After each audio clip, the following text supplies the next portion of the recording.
Hello, ladies and gentlemen. Welcome to this week's JTV Game of the Week. Today we have the Jackson Memorial Jaguars versus the Jackson Liberty Lions in today's bowling matchup. I'm Connor Kavas.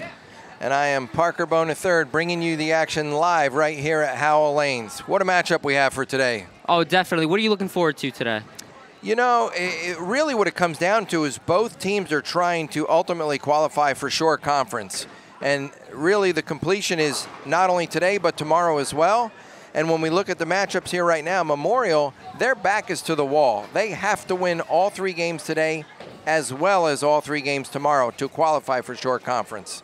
And on the flip side, or that was Liberty. On the flip side, Memorial, their record shows that they only need 1 more victory between today and tomorrow to qualify for Shore Conference. So really, they're in the driver's seat. It's going to be an exciting one to watch, definitely. It really is. These are the best high school bowlers throughout Jackson. And obviously, things are underway here right now, as we'll bring some of the action here. Speaking of some of the bowlers, let's run through the teams that we have that are out there on the floor right now. Looking on board for Jackson Liberty. Jackson Liberty, the leadoff bowler, is Justin Bone. Justin has a high game of 300 with a high series of 791. He is a sophomore in high school. The second bowler for Jackson Liberty is John Wannett. He has a high game of 246 and a high series of 636 in 11th grade. The third bowler for Liberty is Zach Austin. Zach has a high game of 279 with a high series of 642. He's in 11th grade. Our fourth competitor for Jackson Liberty is Preston Williams. Preston has a high game of 290 and a high series of 773 in 11th grade. And our final bowler right now on the Jackson Liberty team is Brandon Bone. Brandon has a high game of 300 and a high series of 813. Fortunately, he's only a freshman in high school. That is amazing to see.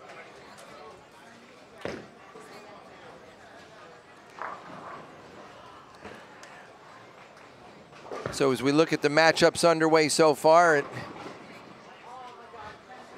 looks like the match is pretty even after 3 or 4 bowlers. When you look at the scoreboard here, we have 1 mark for each team and unfortunately 2 open frames to follow there.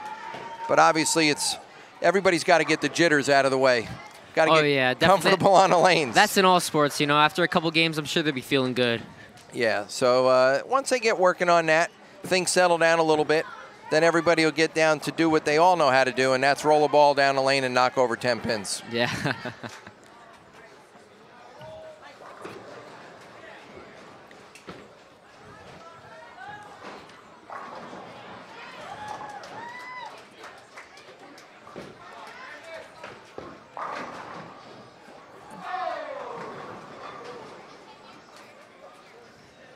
Well, there we are at the completion of the first frame. As things were underway, it's basically a 1-pin match right now, with Memorial in the lead by 1 pin over Jackson Liberty. But speaking of Memorial, let's look at Memorial's lineup for today. The first bowler in 10th grade is Sean Skillman. Sean has a high game of 269 and a high series of 680. The second bowler is Steve Bianchino. He's in 11th grade. He has a high game of 203 and a high series of 585.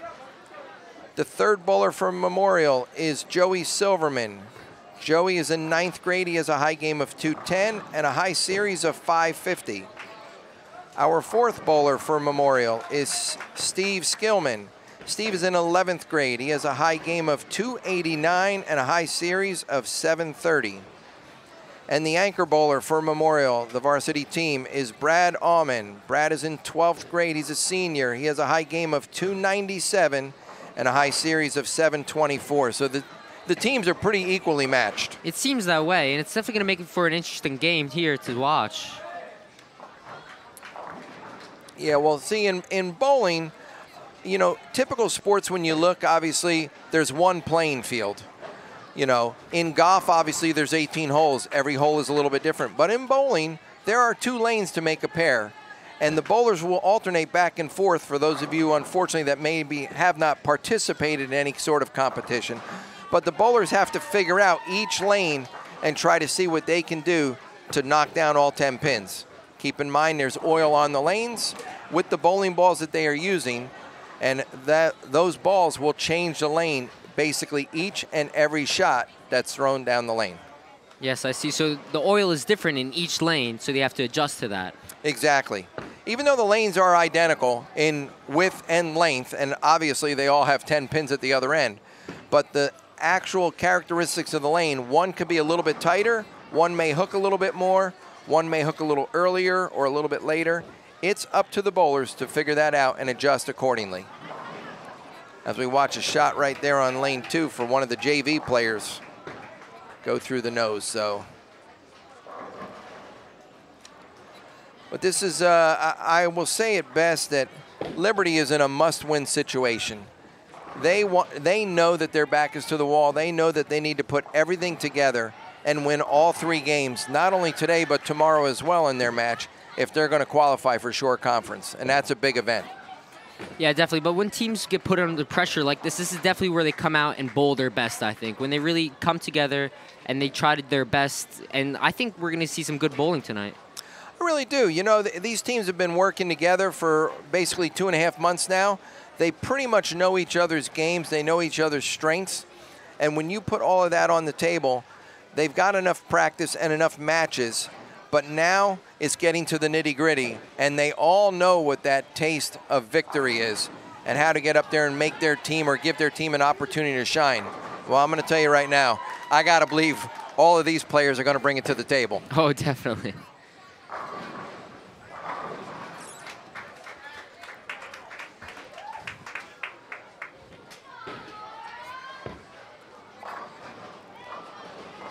As we're getting ready to round out the 5th bowler for varsity here right now for Jackson Liberty. Oh.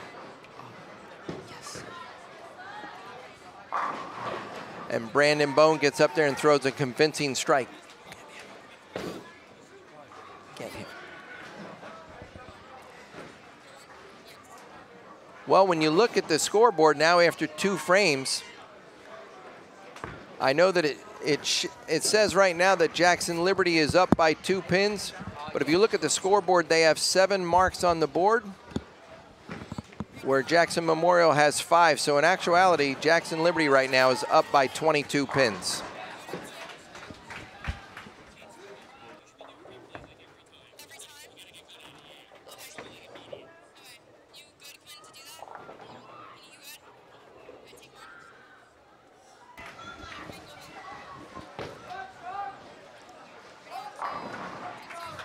It's a great shot up there on lane 3 for Sean. Throws a strike up there for starting frame 3, and that gives him an opening triple.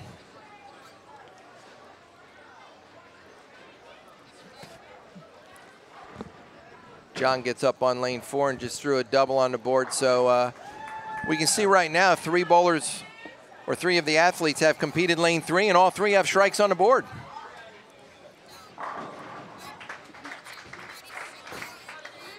There's another strike for Zach for Liberty.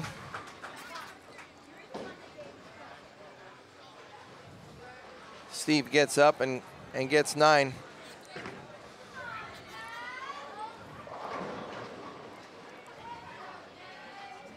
So at the early going here, Liberty is certainly taking the lead in the early going, but I'll tell you what, it's bowling, and I will tell you folks, a lot of things can happen over the course of 10 frames. I've seen some of the matches throughout the weeks prior to where a team could be up as many as 100 pins after 5 or 6 frames and unfortunately lose the game. Really? Yeah. So they just got to make sure they keep their confidence and keep their cool as well. You know, just because they got a couple strikes to start doesn't mean that they're going to get a couple to end. Yeah, they can't get too ahead of themselves. You know, you have to stay in the moment each and every shot, because you don't know what the next frame is going to bring. To be honest, you don't know what the next shot is going to bring. So if you stay in the moment and look at what you're supposed to do, control yourself, the rest of the team will help either pick you up or help continue things accordingly so that your team can progress forward. Unfortunate open frame there for Preston Williams. As we watch Joey here on the left lane, shooting a 5-pin, converts to spare, and filling the frames. You know, filling frames and making spares in the sport of bowling can certainly go a long, long way to help your team progress. Oh yeah, definitely. Those little points that you get after that, it definitely matters in the end when you add up all the scores in total. Yeah, it sure does. And you want to get every pin that you can.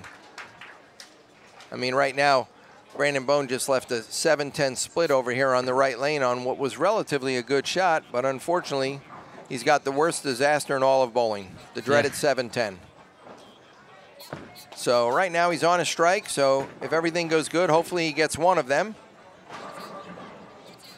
And almost actually tries to slide it over there.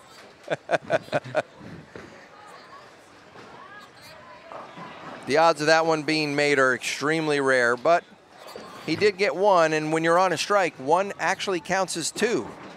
So, you know, it's very important at that point to get, most importantly, the pins that you need.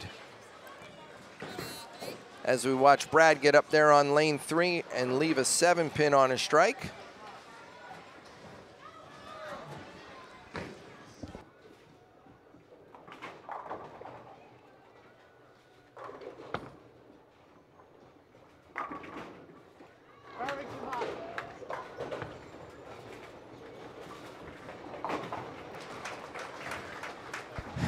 And a spare on the board for Brad Allman.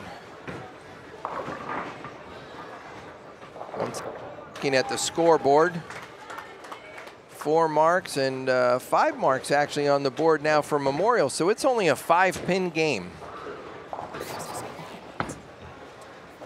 A 5-pin game after 3 frames. Memorial is down by 5. Sean Skillman throws a pretty good shot there, leaves a soft 10-pin. Relatively an easy spare going accordingly here. We need to make a little mention here.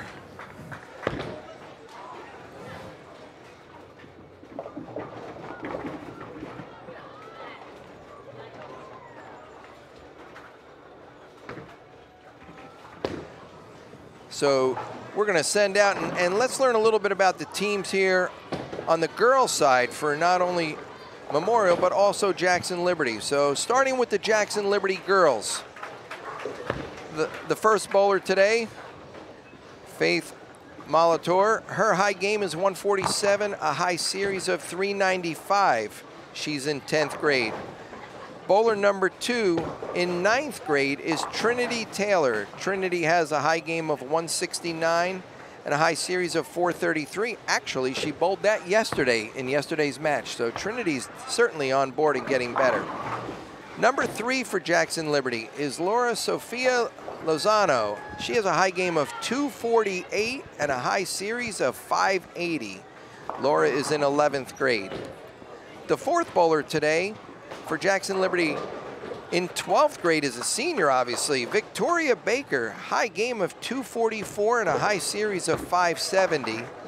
And the anchor bowler for today for Jackson Liberty, bowling very well actually, Jasmine Brodowski. She is a senior as well. She has a high game of 299 and a high series of 705. So these girls certainly know how to knock over a lot of pins. Oh yeah, and they're definitely going to need everything they can from Jasmine to win this one today. Yeah, they better stay on track, because if they don't, I've got a really good feeling that the Memorial girls are going to have something to say about that, especially when we give you the rundown of the Memorial girls. For Memorial, in the first bowler, the leadoff bowler in 9th grade, Emily Fogarty. She has a high game of 181 with a high series of 465. Bowler number 2, Erin Drake. She's a senior this year. She has a high game of 203, but she's certainly looking forward to a good game today.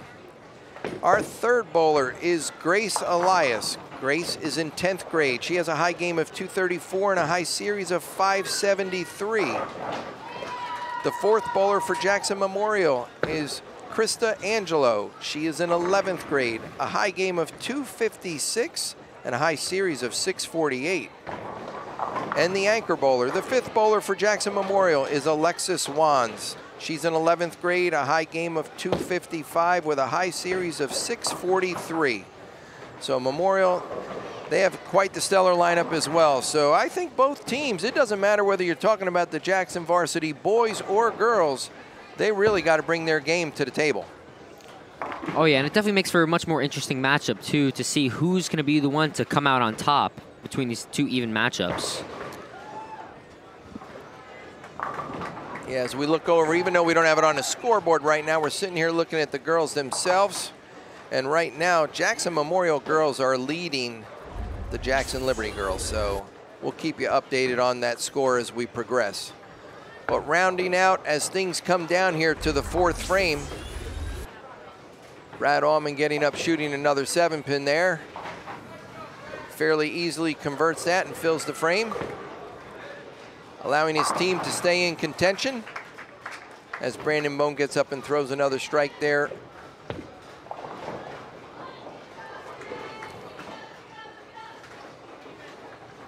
As we look at the scoreboard now, all 5 players filled the frame for Jackson Liberty. And we have 3 marks for Jackson Memorial. So right now, although the scoreboard says it's a 12-pin game, with the additional 2 marks, it's actually a 32-pin lead for Jackson Liberty. Before, Jackson Liberty was just up by about 10 pins, and they seem to be pulling away with it at the moment. Well, they are at the moment, but you know, you're basically at the end of this frame, we'll be at the halfway point. So although they may be up 30 pins or 32 as we speak here right now, there's still half a game to go, and basically anything can happen. As we watch a great shot there by John as he gets up. John Wannett just gets up there and throws it perfect. Sean Skillman throws another convincing strike there in the 5th frame.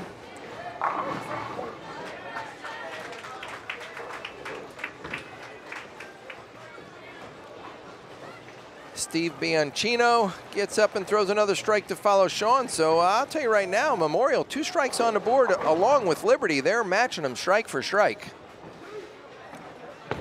And I just saw there Zach Austin just threw a strike as well. Yeah, Zach continues the strike train going down there for Liberty right now. Looks like everyone's going to keep striking. At least they all hope so. Yeah.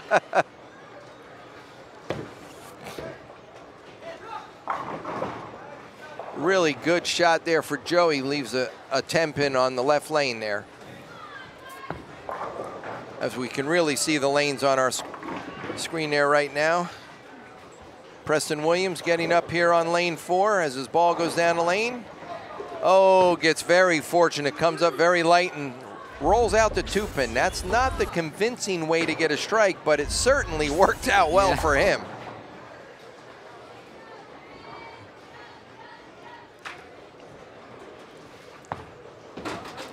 Joey Silverman up here on the left lane. Gonna try to make that 10-pin.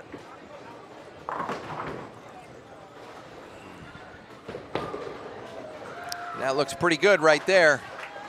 That's a frame filler. That's very, you know, people don't understand the importance of making spares. Spares can win or lose your games so many times as we watch that ball go right into the 10-pin. Brandon Bone throwing the pins around a little bit.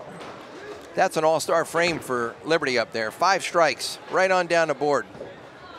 That's exactly what every team is hoping to get, but very hard to complete. Oh, yeah. You won't see many all-star frames like that. Yeah, that's literally as good as it can get right there.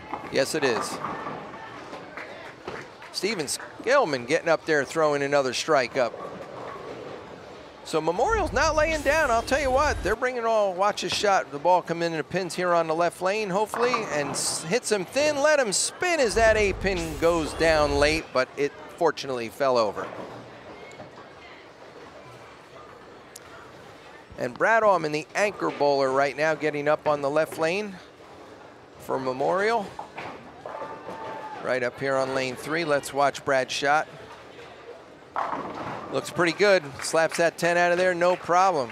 Boy, that's almost a star-studded frame there from Memorial as well. You got four players that struck with 1 10-pin and a spare. That's outstanding for both teams, any way you look at it. So when we look at the scoreboard, because the scoreboard tells a story, right now Liberty's up by 42, but they have 2 players working on doubles, which actually gives them an additional 20 pins. So technically they're up by 62 pins. Sean Skillman throwing a really great shot. You know, he's only missed 1 time in 6 shots today so far. That's something. That's pretty outstanding. It's players like that that really make or break the game. Well, they really do, and he's setting the tone right now for his team, fortunately. He's telling them, guys, look, I'm here. We got it. Just stay on board as we watch Justin Bone get up there in the left lane, throwing a really great shot for the double. And it's a good thing he did, because on the right lane there, Steve Bianchino gets up and throws another strike, giving him a double. So teams are going back and forth here, battling. Trading blows. By no means is Memorial saying we're giving up.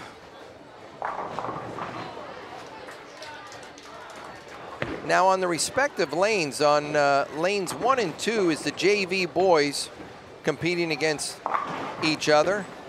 And on lane 7 and 8, although they're not out there right now, we've got the JV girls competing against each other. They are competing against each other as Memorial gets another strike on the board. But those JV divisions are competing against each other as well as staying loose, because at any given moment, one of them, boy or girl, could come in and actually help the varsity team.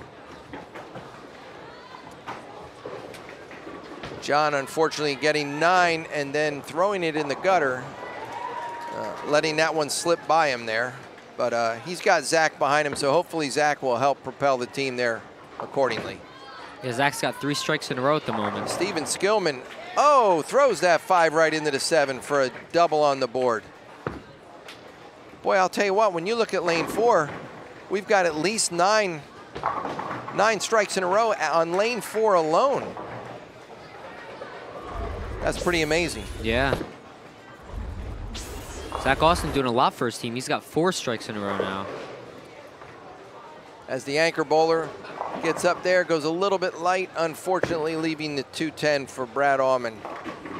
This is a little bit, he's got a little challenge in front of him here. Doesn't mean he can't make it. He certainly has to work for it. As Zach a moment ago got on that left lane and threw a convincing 4th strike in a row. So Zach is certainly well on his way and doing his best to help the team accordingly. Got a minor issue going on down there on lane 3, trying to fix something. Zach getting up there to shoot his spare. Getting 1, which at that point, 1, he's on a strike, so 1 does count as 2. So that's a good thing. Let's talk about the Memorial JV team. Memorial JV team, we have Robbie Ciccio in 12th grade. He has a high game of 186 and a high series of 512.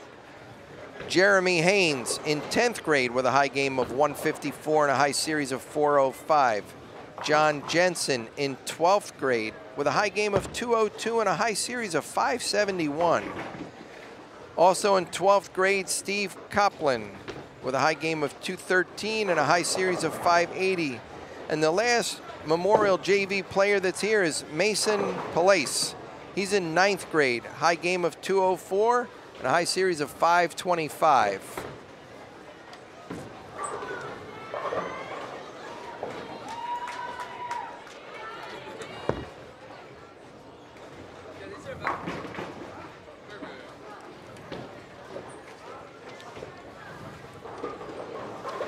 The Jackson Liberty JV team, giving you the rest of the bowlers in the Jackson Liberty boys.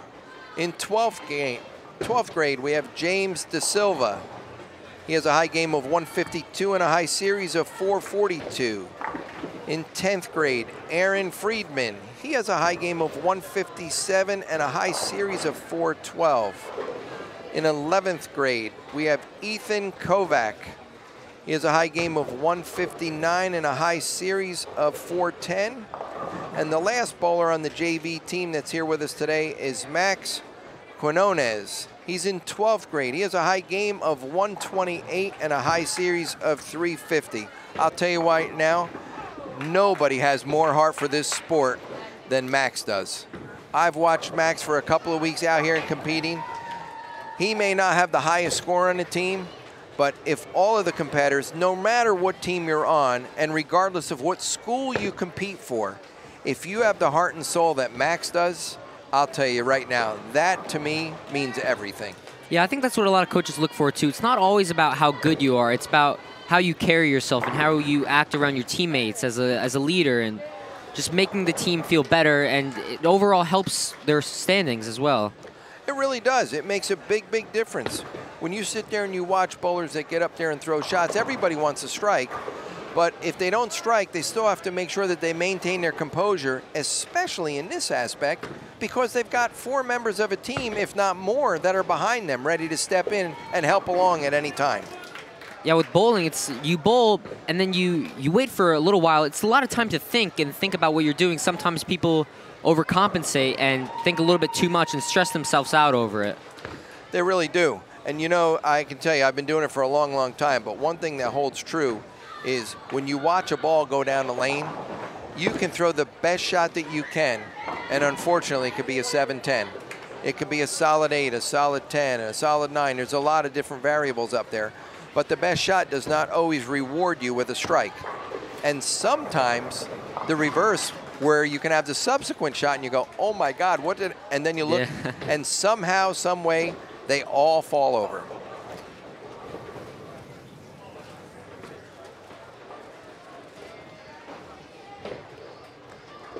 We got something minor going on, continuing with lane 3. The good thing is once they get that, then the players will be smooth and they'll be able to go through it here. You never know what goes on when and where and how things transpire, but I'll tell you right now, all the players are ready to go get it.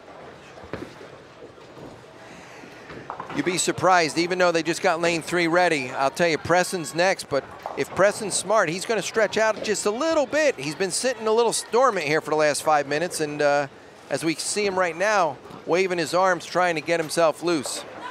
It certainly does make a difference. We can give shout-outs out to everybody. Stephen and Sean Skillman's Aunt Jen. Stephen and Sean Skillman's Aunt Jen. Is she watching today? Yeah, well, she had a really bad ski accident over week, so she's Oh. home recuperating. So we wish for a speedy recovery. And Jen, we hear that the slopes were not very kind to you this weekend, so we know you're home recuperating right now. And from my heart, but more importantly, from Stephen and Sean, their heart is out to you, and they're wishing you a speedy recovery, and hopefully you're back on your feet very, very soon. Watch and root for them. They're trying their best.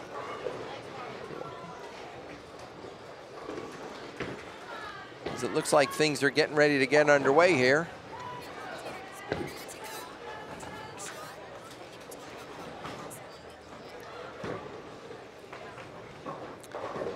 As Preston has ball in hand here. He's the 4th bowler on Liberty's team here in the 5th, actually 6th frame. Great shot. There's beautiful Howell Lanes. When you look around, look at this fine facility. When you look at everything that it has to offer, this place has been here for over 50 years, folks. It's been in the bowling community forever, and it's one of the few independent-owned bowling centers. Neil Feingold and the Feingold family, Charlie Anderson, Mark Gold, the manager here, and all the great staff at Howell Lanes. Boy, do they take care of this place from top to bottom. Oh yeah, definitely. It's just a lovely place for people and their families to come. They got great food here as well.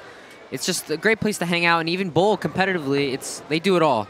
They really do. You know, anything that bowling has to offer is offered right here in Howell Lanes. You want to come and open bowl, you want a cosmic bowl, you want a moonlight bowl, You know, if you want to hear the music going on, regardless of what your certain flavor is of music, because they've got different music at different times of the day or night and different certain times of the week. But when you watch everything that goes on here, it's really a top-notch bowling facility. As we sit here and look at the scoreboard right now, Liberty posting 4 doubles up there in the 6th frame. Even though they had an unfortunate missed spare, all of those strikes that they were able to capitalize on and turn into a double really can certainly propel them to an even bigger lead. Justin Bone up here right now. He left a 10-pin in frame 7, getting up to shoot the 10-pin. Solid foundation at the foul line and easily makes the spare at that moment in time. Sean Skillman, we broke away. He threw a really good shot there on the left lane for another strike. Man, continuing on that brigade right now. And he needs his teammates as well to kind of step up with that, as they are still down by 30 plus at the moment. Yeah, they're down by a little bit, but you know what? Still a long way to go in the game. We are starting to wind down a little bit, but you have basically almost 4 complete frames. As Steve gets up there and makes the spare, filling the frames, and John got up there and threw another good strike. So Zach on a 4-bagger right now on the right lane. On 4 in a row, throwing his shot. Looking going a little bit light, leaving the 2-4-8 combination.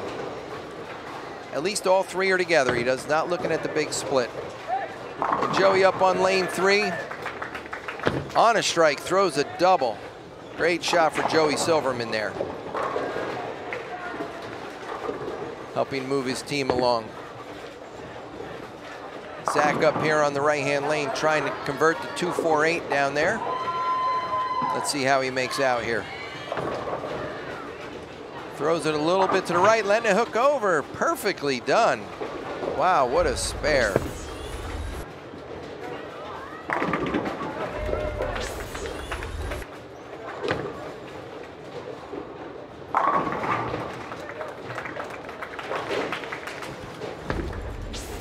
We see a strike for Steve there. Look at that shot. Fantastic. High flush. High flush for Steven. A triple on the board. Now Memorial has 3 doubles working. I'll tell you what, you need some strikes like that if you're going to pick up some pins. Preston Williams going to get up here on the right-hand lane any minute now.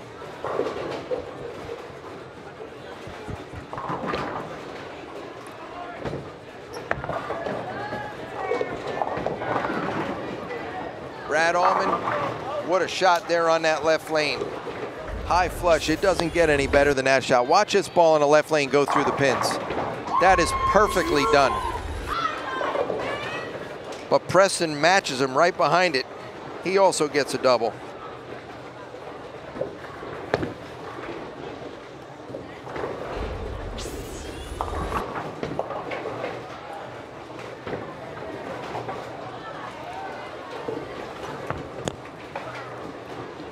Brandon Bone right now on the right lane. Gets that one in a little bit. Fortunately, a Holtz pocket knocks him all over.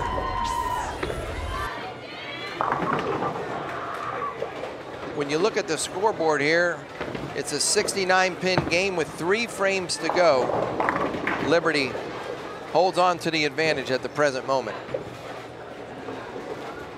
And you were talking about before about the perfect shot in bowling.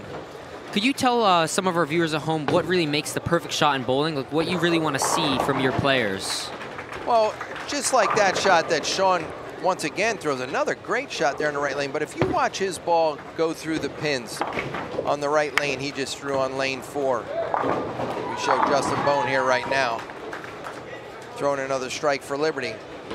But when your ball gets into the pocket, it goes into the pocket a little bit to the right or left side of the head pin. Right side if you're a right-handed bowler, left side if you're a left-handed bowler. But it's going to go through the pins. The ball hits the head pin first, then it goes into the 2 or 3 pin, depending what side of the head pin it's on. Then the ball continues through the pins, hitting the 5 pin, And then on a right-handed ball, or right-hander, it'll hit the 9. A left-handed shot, the ball will take out the 8. But the perfect shot that goes through the pins, the ball will actually split the 8-9. And you don't see that very often, but it is the perfect shot in bowling where all 10 pins literally go back into the pit. I see. So it's not really about power, it's more about placement. Exactly. His shot right there was an off hit, and he had enough power right there on the right that the pins maneuvered around, and more importantly, that 6-pin. What a perfect shot there for Zach. Watch this ball in the left lane. That's the perfect shot. You see the way that ball goes right through the pins? He doesn't have much to worry about when the ball takes out those pins and enters the pocket right there. Brad going just a touch high, unfortunately leaving the 4-9 split. That's a bad break right there. Could have got away with a 9 count for sure, and if he a little bit of luck, he could have tripped the 4 right into the 9. Leaves a little bit of a difficult spare there, shooting the 4-9. As Preston Williams is going to get up here on the left-hand lane. Some people don't like to get up when there's a split next to him, but Preston's not worried about that. Oh, what a great shot. Really good shot for a ring and 10 for Preston. Oh, Brad comes ever so close to that 4-9. You want to get the ball to the left side of that 4-pin and slide it over there, and that's exactly what he did, but a little bit too far, unfortunately missing the 4-pin. So Preston Williams shooting at the 10 right now. Would really like to convert this spare, as Memorial's already done with their 8th frame, but they have 6 marks on the board, and how we're tabulating the marks there is you have 3 players with doubles or more when you look at all the strikes that they have up there. Preston shooting a 10-pin. Uh-oh, that's a little bit too wide.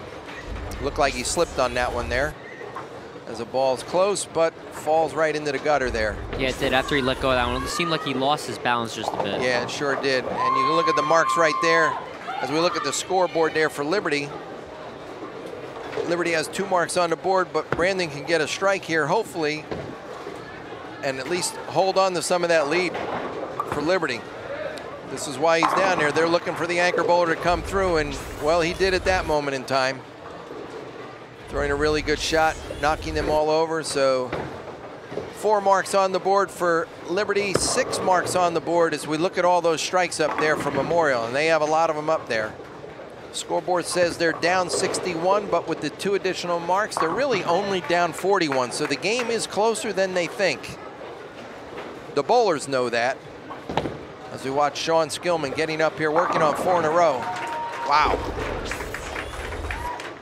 He's got a powerhouse game there right now. Oh, definitely. He's only missed 1 time in 9 shots. Justin Bone throwing a really good shot there, ringing 10.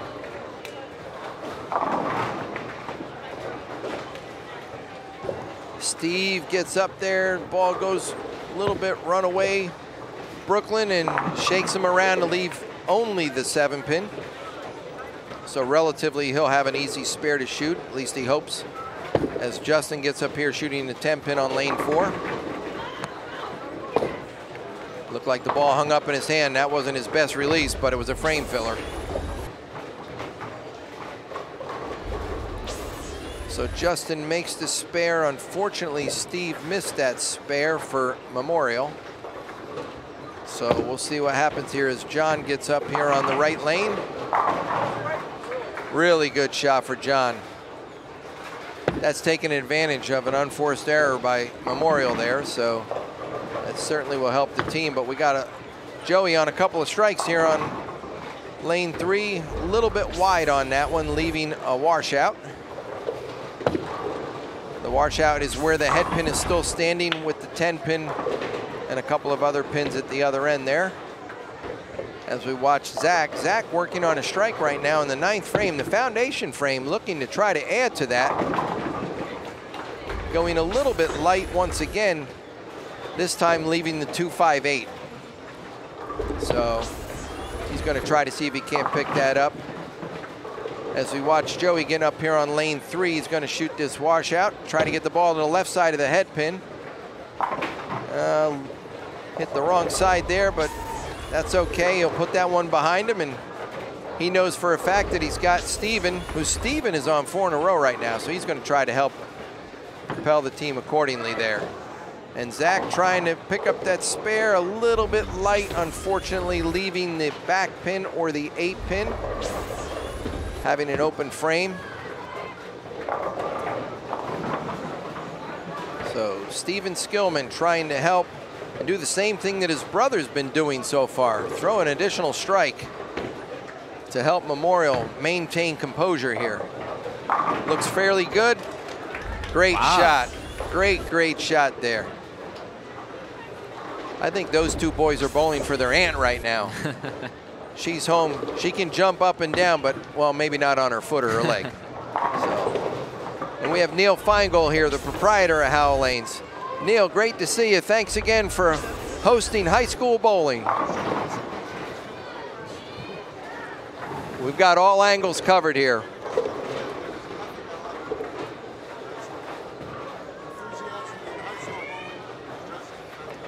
It's true. Neil Feingold, our proprietor here at Howell Lanes, is saying that he likes nothing more than high school bowling. And the enthusiasm, you are 100% correct there. The enthusiasm says it all.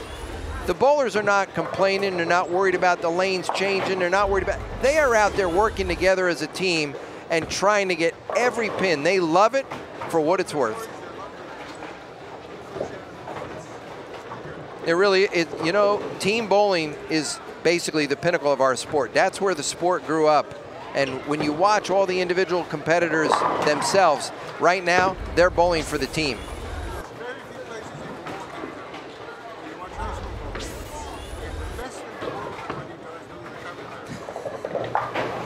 Well, yeah, you know what? Well, thanks, Neil, but I'm here for all of the youngsters that are out there. These are the up-and-comers. These are the future of our sport, and without them, none of us are standing here right now. Yeah. Well, yeah, two of my boys are bowling for obviously Liberty, but you know, right now, I just want the best team to win, whomever that may be. Yep.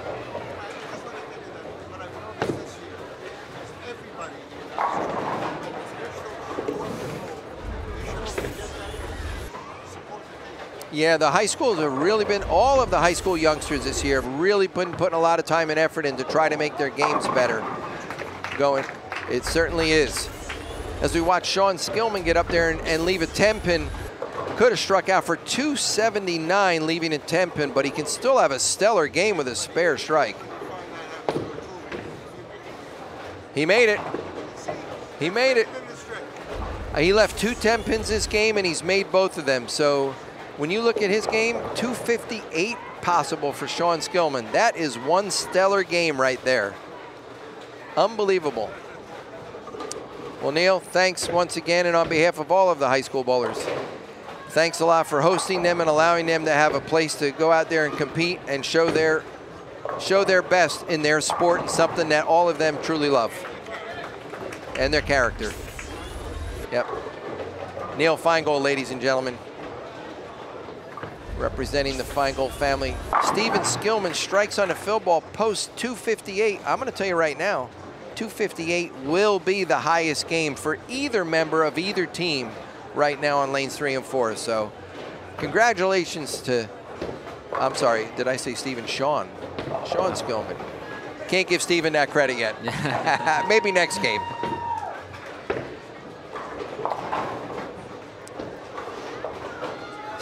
Steve Bianchino up there, going a little bit light, leaving a 2-pin makeable spare. Justin Bone striking out in the 10th for 218.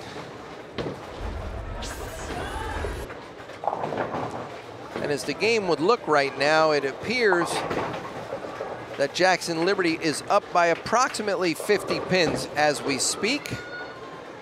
As Steve makes his spare. Big shot here for John. John working on a strike, going a little bit light, leaving the 2-8 or better known as double wood on lane 3. That's when you look at the pins and you can see one pin behind it there on lane 3. Consider for double wood. Oh, going Brooklyn, Steven. Left-handed bowler, the ball crosses the head pin, but knocks them all over. That would be a Brooklyn strike. Right now, he's not worried about which side, as long as they all fall down.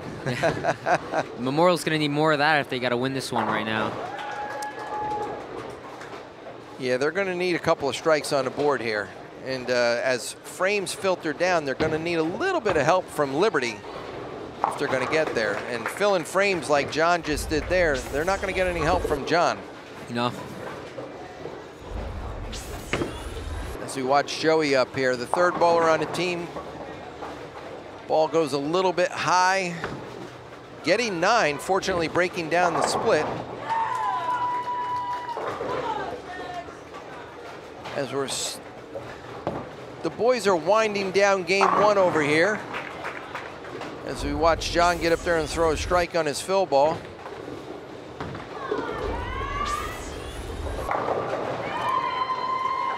Meanwhile, the girls are over here bowling on lanes 5 and 6. And right now it's Memorial with a 49-pin lead over Liberty for the girls. So 49 pins is the difference there between Liberty and Memorial. And we watch Zach get up there and throw a strike. So he's maintaining the marks that the other team is posting on the board right now, which really, if they maintain the marks, the fact that they're up 40 pins, it will work out into their favor. They just don't want to have an unforced error and throw another open frame. Oh yeah, most of these Memorial players are definitely watching Liberty right now, hoping they're going to miss a couple of these pins. Well, they're looking for some breaks somewhere. Jackson Liberty, Zach gets up and throws another strike there.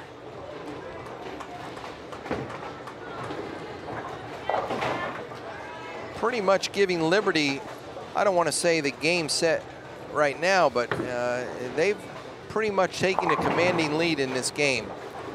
As Steven Skillman goes high. And I'm going to say right now, game 1 is certainly going to go to Liberty. Definitely, you know. They just keep making their strikes on this, on their last bowls right now. Though Memorial's doing very well, they're knocking down their pins. Liberty is just, they're on another level right now. Well, Liberty knows that their back is to the wall. You know, if Memorial happens to unfortunately lose all 3 games today, they know that they've got next week to win a game. Although I do not know who they're bowling, and it really doesn't matter who they're bowling, they're going to put their heads together and come back strong. Obviously, their record speaks for itself. But Liberty, they don't have any choice but to get on a winning streak right here. Yesterday, their match that they bowled yesterday, they won the first game by about 16 or 17 pins. Believe it or not, they tied the second game. Tied. Wow. I don't think that happens often, does it? No, I think they're the only team in the conference, them and the team they tied against yesterday. Those 2 teams are the only one to have a tie game this year. So, but they tied that game, and then unfortunately they lost their last game by about 24 pins. So all 3 games were really, really close yesterday. So they know that their back is to the wall, that they have to win 6 games in a row if they're going to make short conference. As Preston Williams gets up here on the left lane, bowling for Liberty right here. He threw a strike the first ball in the 10th, getting up here throwing his second ball in the 10th frame right now. Hits it thin, lets him spin around a little bit, and fortunately puts a double up there on the board. For those of you that know bowling, the great Johnny Petraglia just walked by. He has a stake in watching all of the high school bowling whenever he's home. Johnny Petraglia has been bowling on tour for 50 years. He's the only bowler to win 6 different national titles in 6 different decades. Really? Yes. Wow. The only bowler to win national titles in 6 different decades. That has something to say for itself. So we watched Preston go high there for an 8 count, but 210 for him. I'll tell you what, Liberty's going to post 1,000 for their winning game. And Memorial up there. Brad Allman, unfortunately, opening in the 10th frame, post 958, which is really not a bad game. That means that the team collectively averaged 191 that game. So that's not bad. Neely's telling us one of his good scratch teams used to shoot 900. That was their team average. And these 5 young bowlers just posted 958, and unfortunately, they've lost to Liberty. Brandon Bone leaving the double wood down there on lane 3. Can make his spare and strike for 233, and post Liberty, I believe, for 1048 they can get. As he gets up there and shoots the spare and makes the spare pretty convincingly.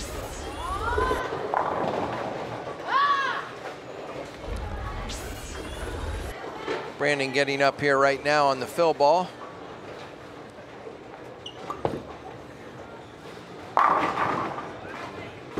Using a different ball right there.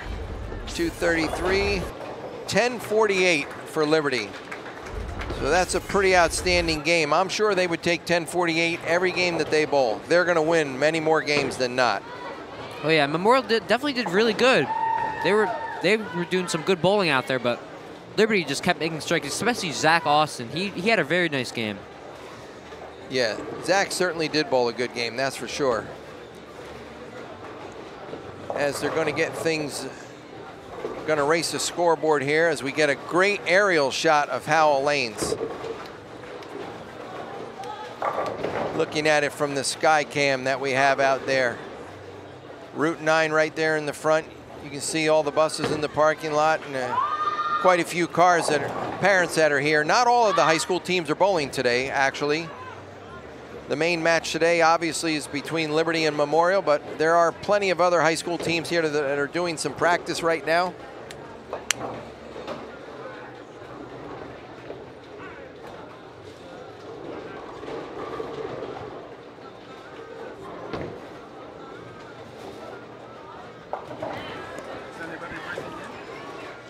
As we're still looking at the sky cam view of Howell Lanes from high up above. Back in the bowling center right now. 61 years Howell Lanes has been here. 61 years? Going on 62. Originally built in 1957, and this place looks as nice as ever. Originally 20 lanes. You're right. 1 through 12 was added on about 20 years after, or 10 years? About 12 years later, coincidentally, 12 lanes added. So that making it a 32-lane facility has been a 32-lane facility for the last 49 years. Pretty incredible. Yeah, the customers really make the entire business, but they go hand in hand, you know. If you have great ownership and you have great people that are working behind the desk and servicing the customers really look forward to coming back here, not only day after day, but more importantly, year after year.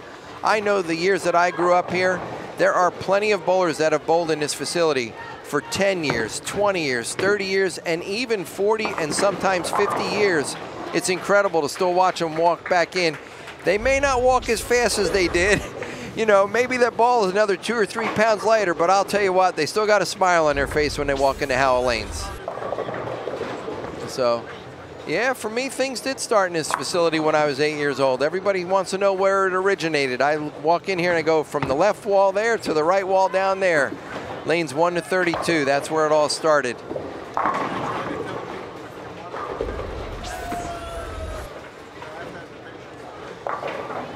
You need to practice and work on your game. As we watch John get up there and throw a great shot here for frame 1 starting off, as Steven Skillman gets up there and throws another strike. All 4 players striking so far for Jackson Memorial.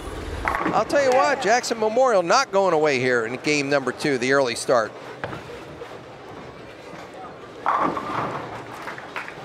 Zach gets up there and throws another good strike.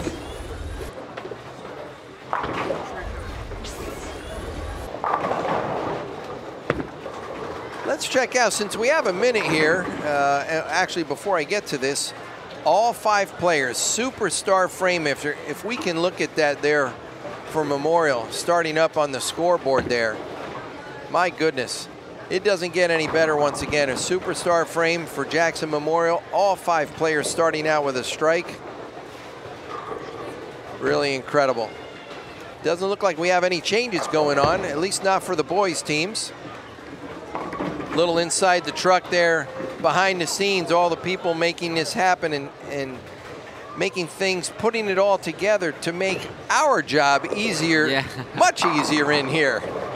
Oh yeah, we don't hear about them, but they're doing the bulk of the work, really. Oh my God. I'll tell you what, that's incredible, the work that they do in that truck there. And that's where everything needs to come together.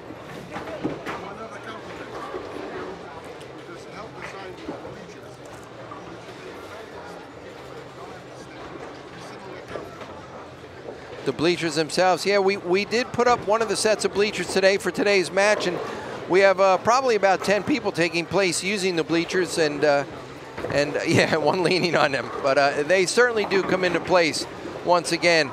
But that's up to the great proprietorship here at Howell Lanes, coming forthright, trying to build them and keeping them so that we can utilize them from time to time. As we watch Preston Williams get up there and make his spare in the first frame.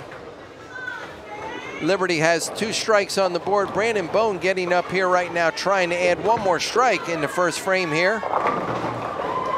Mixes them around a little bit, unfortunately leaving that 10-pin. Look at that ball go through the pins and they splash around. You gotta wonder why or how that pin stands there. Look at the perfect star frame for Memorial. That's unbelievable. And the drone is here. The drone is making an appearance in the bowling center right now. As Brandon Bone getting up. Your superstar, wave to the crowd right now. Brandon filling the frame, all 5 members. Hello at home, everybody. Hello, Jackson. We're glad you tuned in. Please continue to tune in. We have 2 more high-pressured games that are coming up here. Obviously, things are underway. Frame 1, game 2 is now underway. So we're gonna get into frame 2. As Memorial has that, all 5 players striking. And Sean Skillman continuing, throwing another strike on the board, getting the early double up there. Justin Bone throwing a strike as well.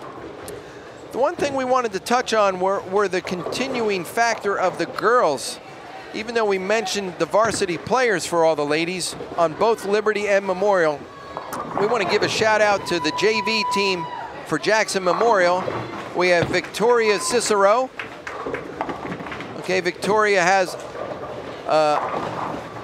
she's in a sophomore in school, and she's a beginner bowler with only a 90 average, but I'll tell you what, she's certainly coming a long, long way this year and getting better each and every day. And in 11th grade, we have Brianna Wenzeka. I probably mispronounced that. And Brianna, I am certainly sorry, but she's in 11th grade and she's got 144 average. It's her second year. She's injured right now. So Brianna, we're gonna send out some well wishes that you get on the road to recovery here sometime soon. In the Jackson Liberty, we have Antonia Suarez Garcia. She's in 10th grade. She has a high game of 106 and a high series of 275. We also have Chloe Esso. Chloe is in 10th grade. She has a high game of 162 and 383. For Jackson Liberty, we also have Alex Amory Perez Ramos. She's in 11th grade with a high game of 130 and a high series of 305. We also have Rebecca Falk. She's in 9th grade with a high game of 117 and a high series of 310. And the new bowler, really new bowler that just jumped on board is Laura Turpak. She's in 9th grade. Her high game is 109, but she's working very hard each and every day that she comes out here. And she certainly wants to improve herself and be a part of this team, not only the rest of this season, but for the next 3 years that she ups her level, sophomore, junior, and senior years. So these are all the girls on both teams that are sitting there, not so much sitting, but practicing on the side, waiting to take place and help their team propel forward if needed at any given time. Oh yeah, definitely. And these are the players that hopefully we're going to be seeing next year on the JTV channel, watching them play and bowl out their best. They're the future of both teams, really, and both coaches on each teams really want to see them succeed. Yeah, hats off for the coaches that have, signed up to be a part of this. It's really fortunate that those gentlemen are part of the teams and bring them out there each and every week. And it's not just here. It really goes a long, long way when they extend their services for all the individual events that go on. I know for a lot of these coaches, just like a lot of individual parents that work Monday through Friday, Saturday and or Sunday, they want to be home with their family and loved ones. And a lot of them have stepped up, let's say walk the extra mile to bring their team to participate in a lot of miscellaneous events, in other events, not here at Howell Lanes, but bowling centers in our community, literally that are an hour, sometimes 2-hour drive. So that's fantastic, and thanks for them coming on board. As we watch Brandon Bone getting up here, finishing the second frame, going through the nose and breaking it up. But look at that scoreboard right there.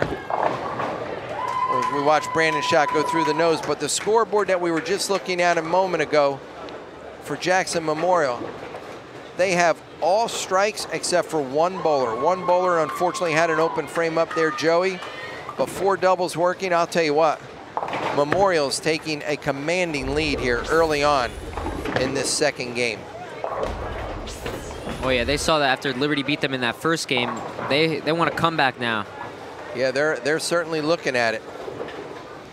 I mean, the scoreboard says that they're even, but I'm going to tell you right now, Memorial's up by 30 pins after 2 frames, and that's a fair amount of pins to be up. Sean gets up, switches them around for another strike. Yeah, that was an interesting shot.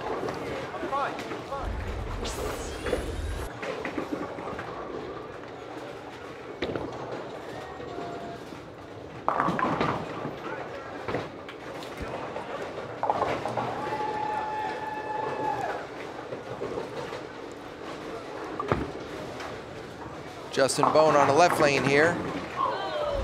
Going through the nose, leaving a big split, 6, 7, 10. He's got some work cut out for him right now.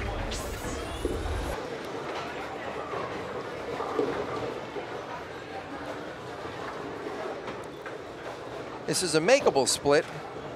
Odds are not in his favor, and he certainly has a lot of work cut out for him. But he's also working on a strike, so, once again, 2 is 4. As we watch Steve going on the other side there, but that's exactly what he needed to do to make the spare. Justin goes over there. Look at this shot. Justin throwing the ball down the lane, shooting at that 6, 7, 10. Sliding the 6-pin right over into the 7-pin.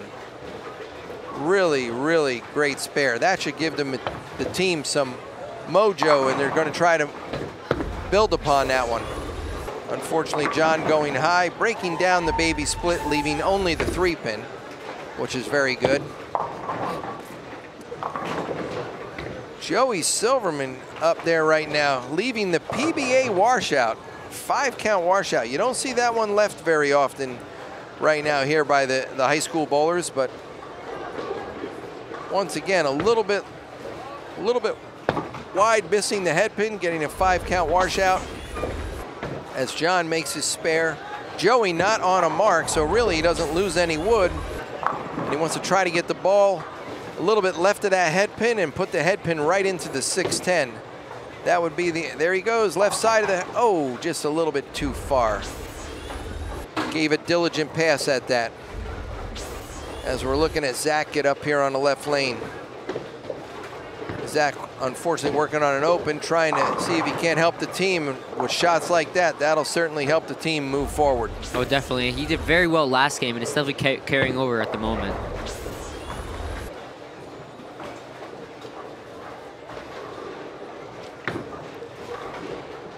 And Steven Skillman, oh, unfortunately, throws a pretty good shot hitting the pocket, but unfortunately, the ball did not go through the pins the way that he wanted it to, leaving the 8-10 split. Extremely difficult spare. now that gives Liberty a chance to pick up some pins here. Preston working on a strike here. If he could throw a double on the board here right now, I'll tell you, Liberty's going to feel like they've just climbed up a little bit. Looking pretty good right there. Fantastic shot by Preston Williams. Steven working on a double, mainly to strike. One means two, and that's exactly what he's supposed to do at that point. He gets one pin because he was on a strike. As we look at the scoreboard there for Liberty, Liberty currently a couple of strikes working. Brandon Bone, the anchor bowler, getting up here right now. He'd like to get back on board and get back on that striking train.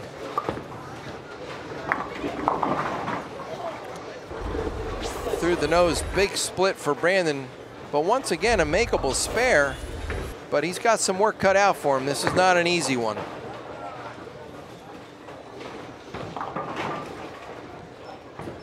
What do you think is his best approach for this one right now? Brad Allman, what a shot he just threw there.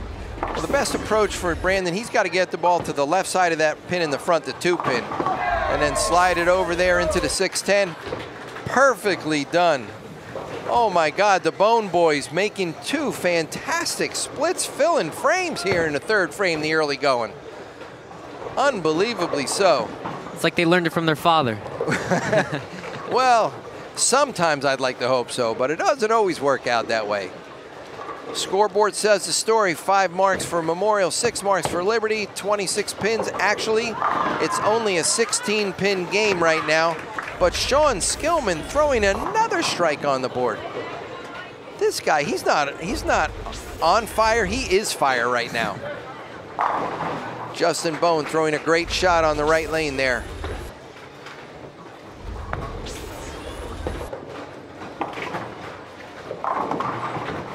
Steven going Brooklyn for the strike. He doesn't care how, he cares how many. And he got a strike, and that's all that matters in the end.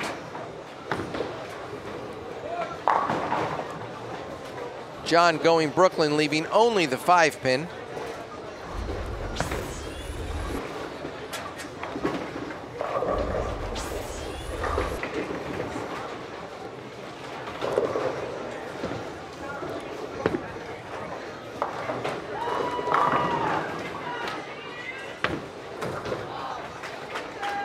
As we've got Deadwood in the right-hand gutter down there on lane 3. Justin Bone went down there just to throw a ball with his opposite hand, just to clear the dead wood, which that's the easiest way to go about it. And more importantly, he didn't throw the ball hard. You only want to throw it hard enough to remove the dead wood, no damage to the machine, and then it doesn't interfere with anybody else's bowling. Unfortunately, John missing the 5-pin there. Gives an open frame and a little bit more of an advantage back to Memorial. As we look at Zach up here on the right-hand lane, going a little bit high, tripping out the 4-9 for the double.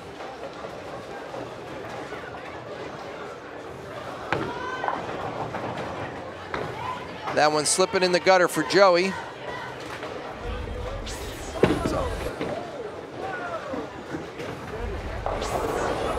Preston Williams getting up on this right-hand lane, working on a double.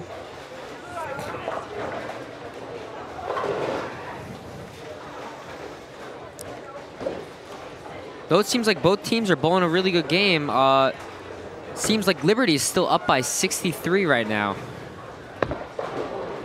Well, the game's a little closer than that, only because we've got some bowlers that have to bowl to really get things evened out. But it's certainly a really, really close game.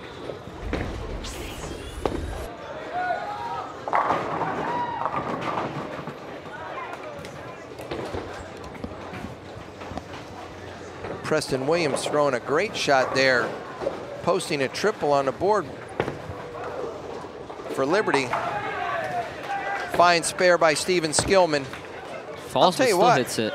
Steven and his brother Sean, right now they have been doing everything to keep their team going afloat.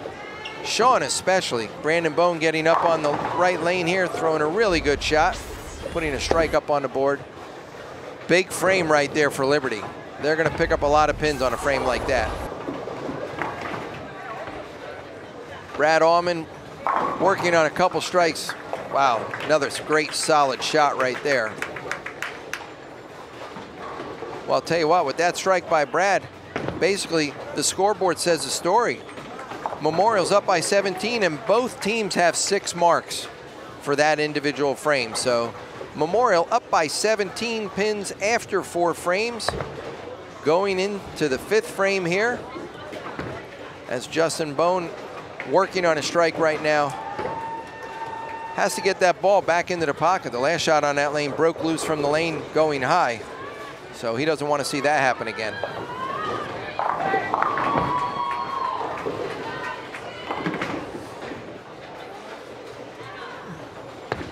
Just misplaced that one. Yeah, he got that one wide, and it went through the nose, leaving a baby split. Sean Skillman once again slapping the 10 out there for the front 5.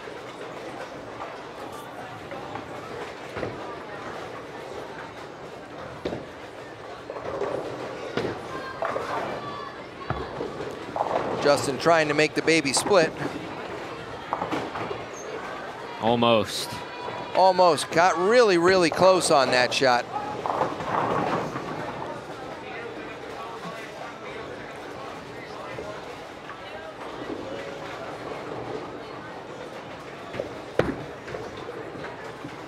And 9 for Steven as we watch John get up here on the left lane. Oh, going a little high, leaving the 7-10 split.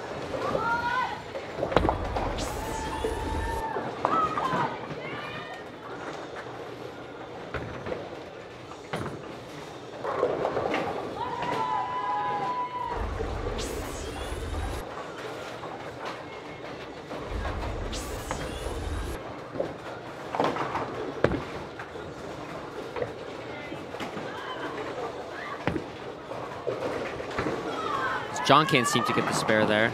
Just missing. Just missing that spare.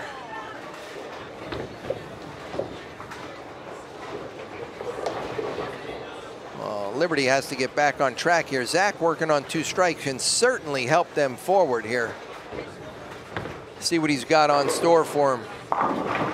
Brooklyn, ball going to the other side of the head pin. Watch right here, tripping out the 6 pin, the last one to fall for the key triple there. Joey Silverman getting a strike on the board there.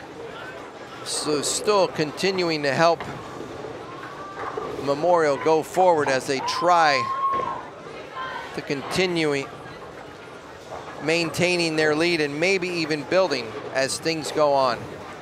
Meanwhile, Steven Skillman getting up here. 4th bowler for Memorial. He tugged that one quite a bit, leaving only the 5 pin, fortunately. Actually, that's a very errant shot for him because he's literally hit the pocket almost every frame today. And it's definitely helping their team out at the moment. Well, you know what? At the end of the frame, as long as he gets 9 spare, which I'm going to say pretty convincingly, it's right in the middle, he should be able to make this one without a whole lot of problem. Preston Williams getting set up here on lane 3. Working on a triple right now. Wow, what a great shot that was by Preston Williams. Posting a strike, really helping Liberty at this point. After 2 opens starting the 5th frame, they needed to get some strikes on the board.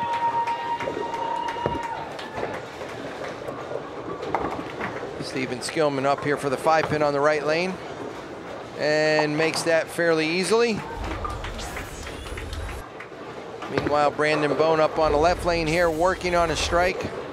Would really like to add 1 more on the board there for his team. Great shot by Brandon.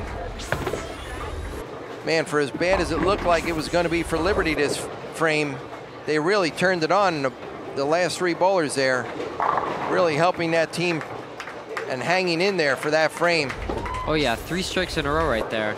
Yeah, 3 strikes in a row, and all of those bowlers were working on strikes to begin with. So the fact that they continued to strike, when you look at the scoreboard and look at the marks, it's 17 pins, and it's still 17 pins. So there was nothing lost, but unfortunately for Liberty, nothing gained.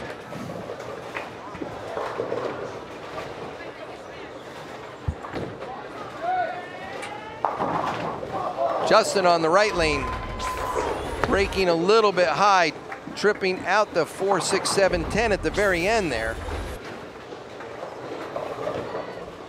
That ball wanting to break loose from the lane.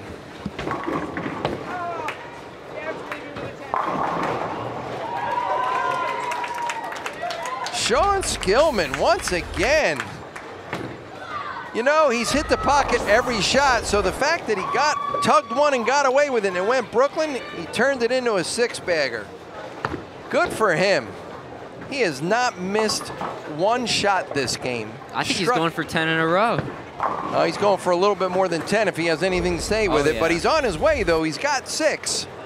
So, meanwhile, Steven goes Brooklyn, leaves a 5-pin. Second bowler for Liberty, John Struck. Back to Zach. Zach working on 3 in a row, trying to help his team continue forward here. What a great shot by Zach. Posting another shot. Boy, did they need that. And Steven up there makes the spare pretty convincingly. So both teams are really putting the pedal to the metal right now. The heart of Liberty, the guys that have got all the strikes on the board right now, they're the ones that need to maintain and continue onward, because Memorial's not slowing down. Definitely. It's been a while since we've seen him miss a shot as well. Yeah, they certainly have it going pretty strong here.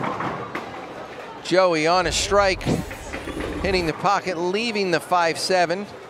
That's kind of a pretty fairly makeable spare. We'll see what he's got. Preston Williams throwing a really great shot there. Another strike for Preston, so now he's got 5 in a row. And boy, we talk about superstar started frames. In a minute here, we'll see what Brandon does on this one here, but wait till you see the scoreboard and look at the star-studded frame that Liberty's putting on the board right now. They got a little clinic going on right here in the 6th frame, and when you look at those bottom bowlers, Joey getting 1 there on that split. As Brandon Bone gets up here, the anchor bowler for Liberty. Splashing them around, leaving the 7-pin. It's okay that he left the 7-pin as long as he fills the frame. The marks are the big key here right now. But the way he's been playing today, I wouldn't doubt if he doesn't make this. Brandon is a fairly good spare shooter. He's been filling the frames pretty good. Great shot there by Steve. Unfortunately going a little bit high and leaving the unfortunate 4-9. Brandon Bone filling the frame, making the spare. That's a big frame for Liberty right there, 7 marks. That is a very, very big frame.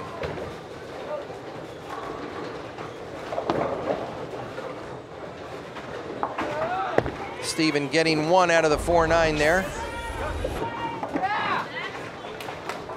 Steven Skillman trying to hold his own. He should talk to his brother a little bit, see what his brother's got going on. He's got a little mojo going there. So, but Brad Allman here, he's the anchor bowler right now, working on 5 in a row. Let's see what he can do here in the 6th frame.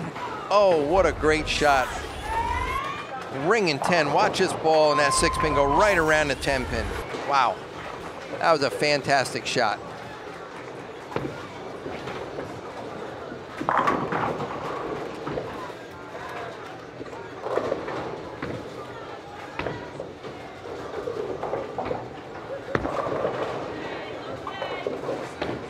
And Brad Allman getting up to shoot his spare right here. Looking to make that. Looks like a pretty good effort. Filling the frame.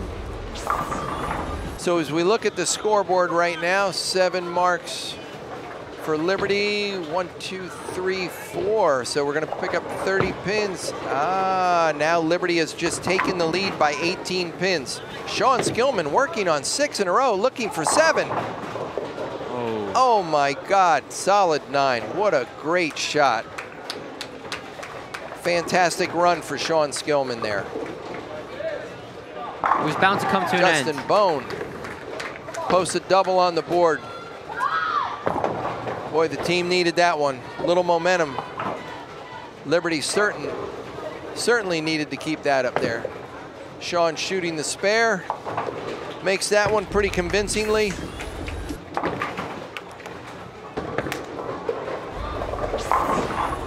So watch John go Brooklyn for the strike for a double.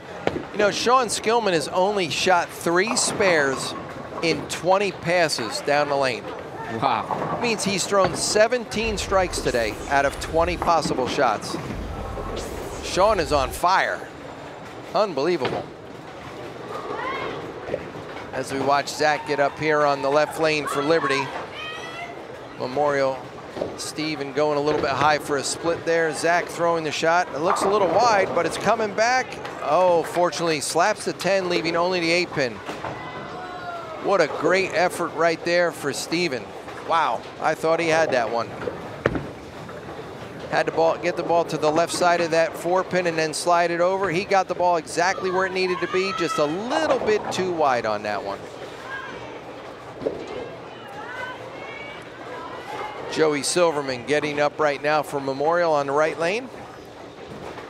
Trying to get things started back up for his team. Perfect shot for Joey.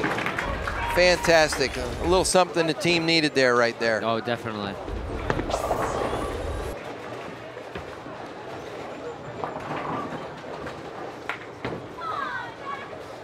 Zach getting up to shoot the 8-pin here on the left lane.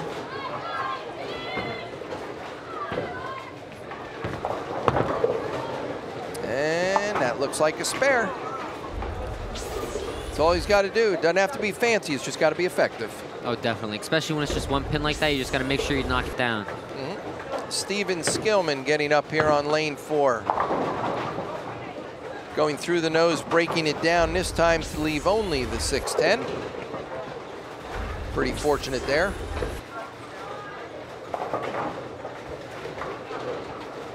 It's another big frame right now for Liberty. They're going to pick up a lot more pins because they've got some strikes working, and now Preston working on 5 in a row. He's going to get up here on the left lane. Oh yeah, we've been talking about Sean all night, but Preston, he's been doing some work with these strikes as well. Preston is certainly helping the team this game. And that's another. It's another great shot. And Steven Skillman, that one didn't come off his hand as clean as he wanted to. Unfortunately, going left of target at the spare and having an open frame here. Brandon Bone up here on the left lane, trying to propel Liberty forward. That was a pretty good shot there by Brandon. Another stellar frame, even better than the last frame. Liberty got 8 marks on the board that time. 4 guys out of 5 striking with a couple of doubles. As Brad Allman throws another great shot. And I think that's really the reason why Liberty's up right now. Every single player is doing an amazing job of holding their own and knocking down all the pins. Yeah, Liberty, that frame there really sincerely turned things around. Liberty's going to pick up 50 additional pins. They're up by 74 pins right now, going into the 8th frame.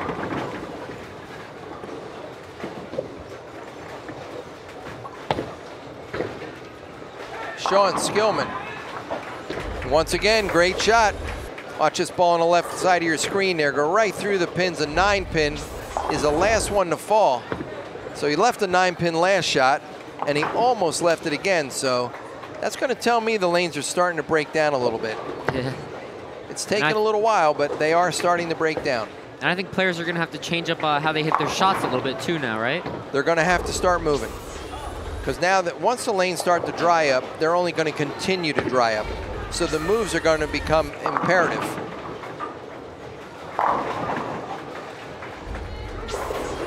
Justin Bone did not like that one off his hand.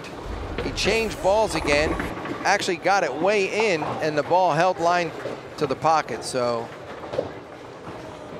Steven a little bit wide that time, missing that 7-pin. Not what he wanted to do there. And John working on a double. Wow. What a fantastic shot for John. Now it looks like the top part of the board, the top players for Liberty, Justin and John, have decided, well, hey guys, you know, you're throwing a lot of strikes. Let us get in, get a little bit of this mix. And Joey Silverman's going to be up here on the left lane in just a minute. Getting up there. Joey working on a strike right now. Really wants to try to put a double on the board and propel Memorial into the right frame of mind here. Through the nose. Fortunately, breaking up the split, only leaving the 7-pin. Good break right there for him. As Zach gets up here on the right-hand lane, splashes him around a little bit, hitting him thin, and watch him move.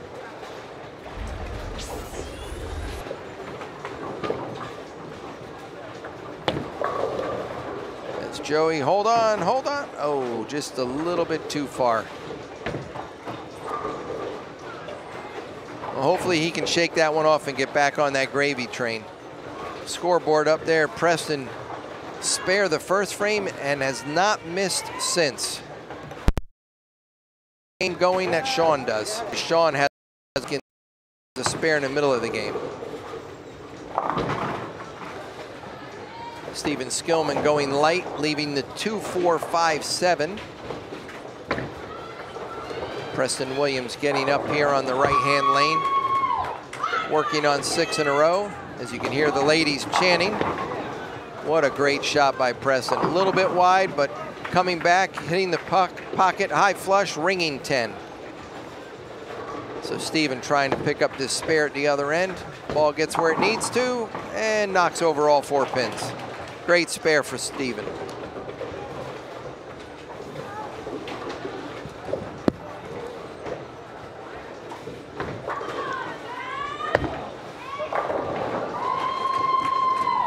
Preston Williams going to get up here in the right-hand lane, trying to pick up this 10-pin. Liberty up by about 100 pins this game right now. So I'd say they're somewhat in cruise mode, at least looking at the score, but they better not let their guard down. They let their guard down, I'll tell you what, Memorial's going to just jump right in. As Brad Allman throws another great shot. Him and Sean together can both strike out in the 9th and 10th for 279. But the Liberty team is really putting it together here right now. Definitely, not many players are missing. Not a lot of players are missing, I'm saying. No, Liberty has it going really strong right now. It seems like the last, I'm going to go on a limb and say the last 4 frames, only 1 player at most has missed striking. So that's a pretty strong team as we watch Sean Skillman get up. Oh my, great shot, ringing 10. Wow. Probably made a small move off of that solid 9 as you watch the ball go down the lane there in that right lane and leaves a ringing 10. I mean, that was certainly a good shot. Justin Bone getting up there, throwing a really super shot there in the 9th frame, foundation frame. That really sets up the team, helping things propel forward. As we watch Sean make his 10-pin and fill the frame. Meanwhile, John getting up, working on a triple. Great shot, solid 9 right there. Look at that ball go right through the pins. Oh my goodness. Steven gets up and throws a strike on the right lane for Memorial. Right now, Liberty doesn't have a whole lot to worry about other than the fact that they just want to just keep maintaining what they're doing and keep things progressing right along. Oh, definitely. Just keeping that momentum. Just keep knocking down pins, doing what they do best. Yep. John missing that spare there. It's not going to really hurt them right now. They're up by a fair amount of pins. And with all the other bowlers lined up, hopefully 1 or 2 of them are going to continue onward. As we watch Joey Silverman go light, leaving the 2-7 baby split on the left side. And Zach working on a strike, throwing a great shot there. I'll tell you what, Zach was really a benefactor yesterday. Their first game when they bowled against the team they were bowling against. They won the first game against Freehold Township, and Zach bowled his highest game of 234. So that was pretty pretty good to see. Joey Silverman just missing the front pin, getting the 7-pin there. Unfortunately, having an open frame, letting that one slip by him right now. Preston Williams just rung a 10-pin. He's going to get up here on the left lane. I'd say right now for Liberty, it's a matter of staying lined up for the next game. That's what they have to do. They have to maintain the composure and not get too far ahead of themselves. Oh yeah, definitely. And I could see it when they're around each other before they go up to bowl. Everybody's keeping their composure, and they're definitely motivating each other to keep getting these strikes as they do. Yeah, they're doing the right thing, but you know what? If they get too complacent and they think that it's easy, that's when the bottom's going to fall out and Memorial's going to just step right in. They're going to feel that energy. So they want to keep the momentum going as a team there. Because if they keep that momentum going as a team, more or less put the pedal to the metal, it really is going to put Memorial, put their back to the wall, and they're going to go, oh my, what are we doing here? Yeah, I'm waiting for that moment where Memorial really steps up and starts pulling this lead in. Well, Memorial certainly has two bowlers that are dead lined up, Sean and Brad. So if they can get one or even one more of those other three bowlers on board, I'll tell you right now, it could certainly turn around, and this third game could be very, very tough for Liberty to pull out the sweep.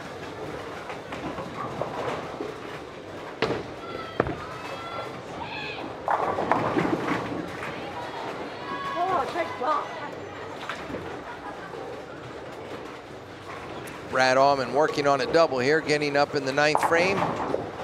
Oh, unfortunately, he tugged that one, went right through the nose, paying the maximum penalty, the 4-6 split.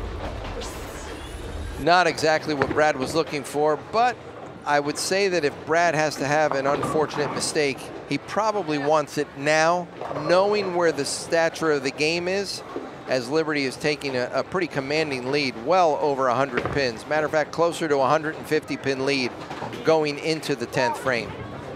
So, like I said earlier, for Liberty, it's just a matter of maintaining composure, make sure that their team is all on board and they've got control of what's going on the lane.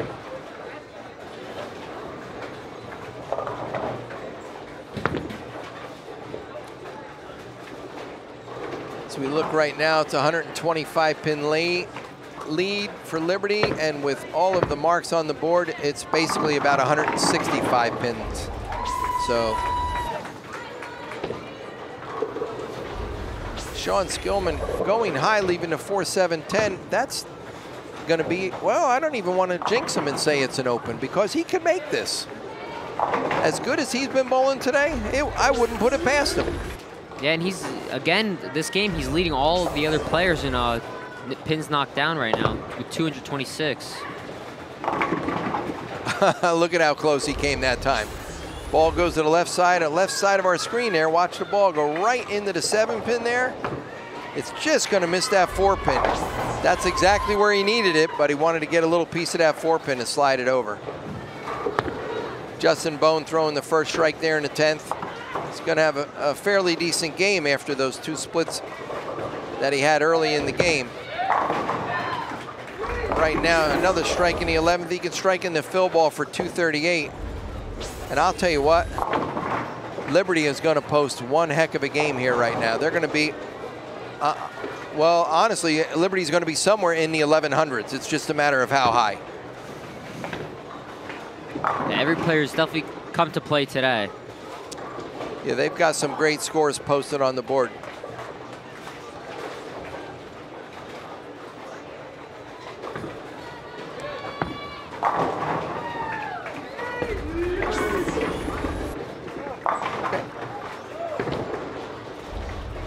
Steven makes that bucket. It's good, you know, and now even let's talk about Memorial for a minute. I know that Memorial, unfortunately, is losing this game by quite a bit, but for them, they just need to put their heads together, talk about what's going on the lanes. They have two players that really posted or are gonna post some really quality games up there. Their leadoff bowler, Sean Skillman, and the bottom bowler, Brad Allman. I mean, they're fairly lined up convincingly. So if those two bowlers can gel and get the other 3 bowlers on board and maybe work with 1 or 2 of them to get them close, I'll tell you right now, Liberty's going to have their hands full in Game 3. Oh yeah, they definitely got the skill to compete with Liberty, but the one thing Liberty does have on them is that leadership. Because you can see it in the players, they're definitely high-fiving each other, and they're keeping a good energy out there. Yeah, they are right now, that's for sure. And that's, you know what's important about that is, it's important to maintain that energy even when things start to go a little south. Because the only way you're going to pick up not only yourself, but your team, is to collectively gel together and keep that everything solid so that you work together as a team. You can certainly win as a team. You watch John shooting the 2-pin there. Pretty good game for him, 193. Justin Bone, 238. Sean Skillman, 234, unfortunately with that open there in the 10th frame. And Steven Bianchino posted 170. Joey Silverman certainly struggled that game. 116, that's not exactly what he won. But you know what? Game 3 can certainly turn around for him. As we watch Zach getting up here, working on a double right now. Zach has a chance to break his high game. A little bit high, leaving a 4-pin there. Well, his high game overall is 279, but his high game in the league was 234 that he posted last week. He could have struck out here for 247, so I'd say Zach is pretty well got some things figured out, and he's well on his way to success. But definitely. And I know last year he was on JV, so it's really cool to see him helping lead this varsity team to a victory. He certainly has turned it around this year. I mean, he's worked really, really hard at his game, and just like we heard from Neil Feingold, the proprietor here a little bit ago, he said that, you know, the bowlers that work real hard typically get the higher scores or typically see the biggest improvements in their game. And there is no question Zach has certainly been working hard at his game. He's trying to make himself get better and better. Obviously, he's gone out and bought 1 or 2 bowling balls, you know, newer balls that will hook on the lane a little bit more. But the biggest thing for Zach is the sheer dedication that he's put into trying to figure out how to get better so that he can help the team propel forward. And he has certainly put all of that to the table today, once again.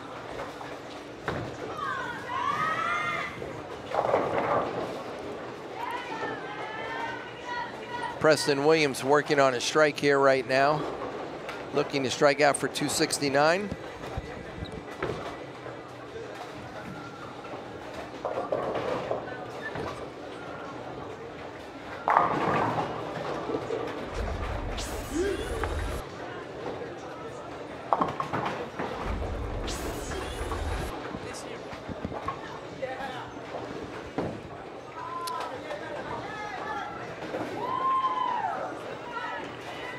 Well, looking at the scoreboard here, Liberty trying to break the record here at Howell Lanes this season. The highest posted team game is 1149 by any of the teams bowling in this division. And Liberty certainly has an opportunity here right now to surpass that with a couple more strikes here right now. Oh yeah, they're creeping up on that number. Preston Williams obviously got the first one going a little bit light there.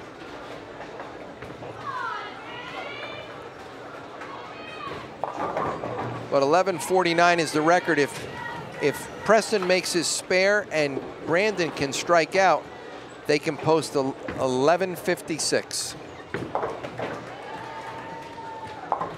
So Preston does hit that spare. He made that spare, but Brandon Bone as the anchor bowler he basically needs the first 2 strikes here and then stay behind the foul line. If he can do that,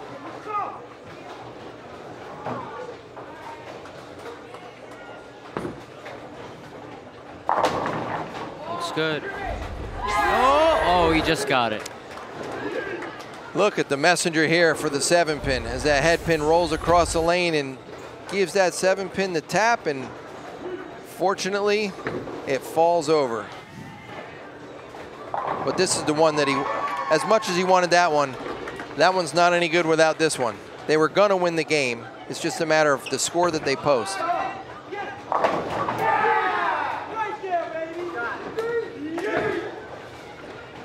That's it. That's what they were looking for. So if he stays behind the foul line, they're going to have the highest team game here at Howell Lanes for the 6 boys and girls teams that bowl for any varsity team to post a score. Possible 11:56. As he gets 9 on his fill ball for 11:55. That's averaging 231 per player. That's a really solid score there. Really, really solid score. Meanwhile, over here in the varsity between the Jackson Liberty girls and the Jackson Memorial girls, they are in the middle of the 9th frame right now. And Liberty is leading by about 60 pins with roughly halfway through the 9th frame. So Liberty is in the lead, but let's not make any mistake about it. Memorial is still not laying over, so the Memorial girls still do have a chance to win this game. Momentarily, we will give you an update once that game is over. Let's see how things go.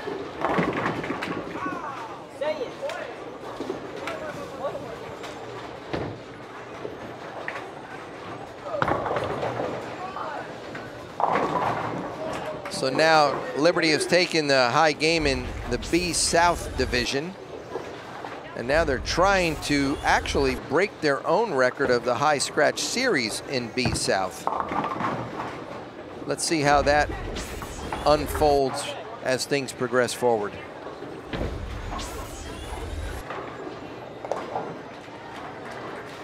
Memorial continuing to fill frames for the girls.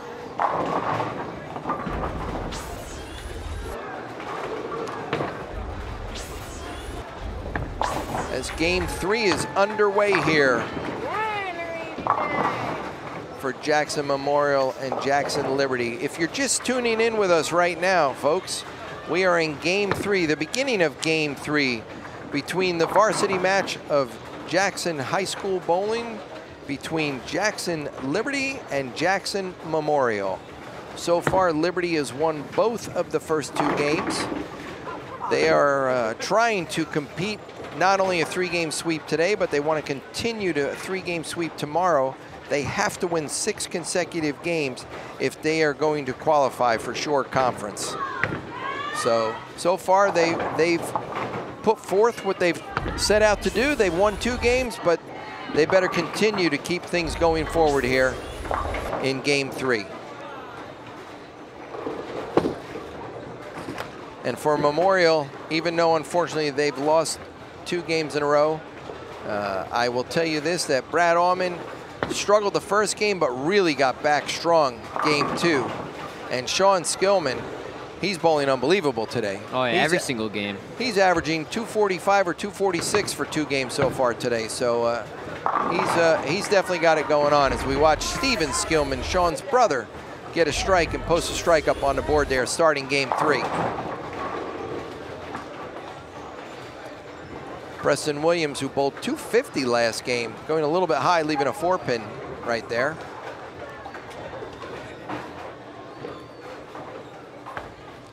Brad Allman right now up on the left-hand lane, going super light, and the 8-pin is the last one to fall. By golly, it says strike. That's all that matters. Preston Williams on the right lane, barely hitting that 4-pin, but a spare's a spare. Oh yeah, Look at the scoreboard here. Unfortunately, Zach missed that spare, but they've got 3 marks on the board, 2 strikes, and let's see what Brandon Bone does right here. First ball in frame 3, or game 3 rather, he struck. So we have a dead tied game after frame 1. 4 marks on the board, 1 open for each team. I know the scoreboard says 1 pin, but so Liberty's up by 1 pin, but 1 pin when you have 9 frames to go, that doesn't determine a winner right now. No.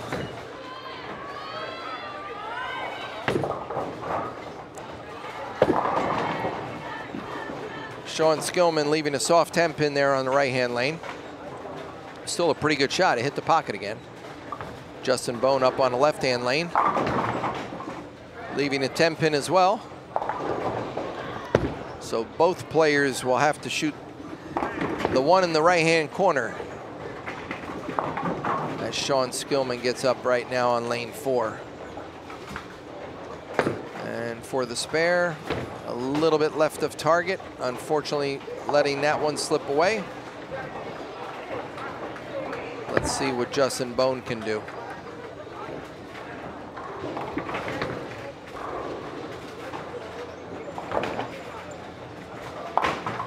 Justin makes his spare. And Steven up. Looks a pretty good shot. Leaves a soft 7 pin on the right-hand lane. So he'll have to shoot the one in the other corner.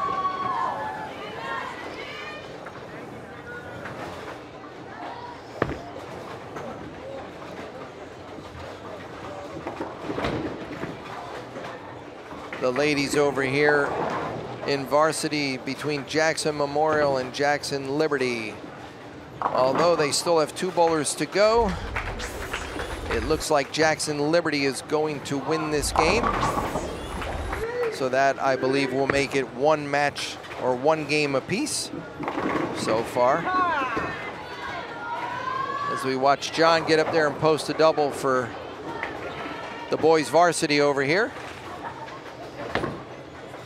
And Steven made his spare, and Joey goes way Brooklyn. Fortunately, they all fall over, and strike posted on the board right there. That's all he's looking for. Knock them all over. I don't have to shoot another spare. Zach hitting him thin, letting him spin. Look at this shot on the left lane. 8 pin once again. That's about 4 or 5 times today that we've watched a shot go super light, and that 8 pin is the last one to fall on that left lane. Yeah, it's a little bit of luck that you need, I think, if you want to win these games. Sometimes you need it. Luck never hurt anybody. Unfortunately, luck is not on Steven Skillman's side as he goes high through the nose and leaves a 6-7-10 split. We watched Justin make it earlier. Let's see if Steven can match him on that one and make one for himself here right now. Preston Williams getting up here on the left lane, working on a spare. Last 2 bowlers struck for the team. Goes super light, and he strikes. Must be the way to strike on that left lane. Yeah.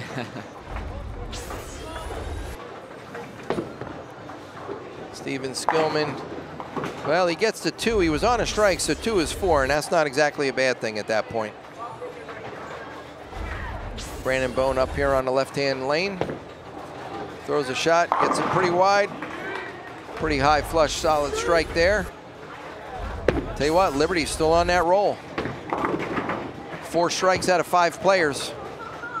Brad Allman up on the right lane. Really good shot for Memorial right there.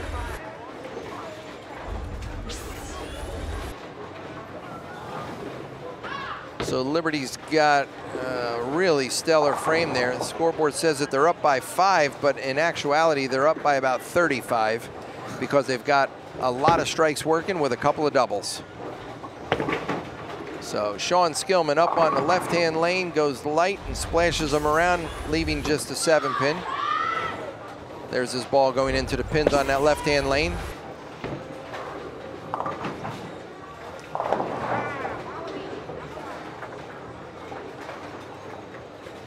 Justin Bone getting up here on lane 4 right now. Will be on the right side of your screen. Leaving a 10 pin on the right side there. Hopefully he'll be able to fill that.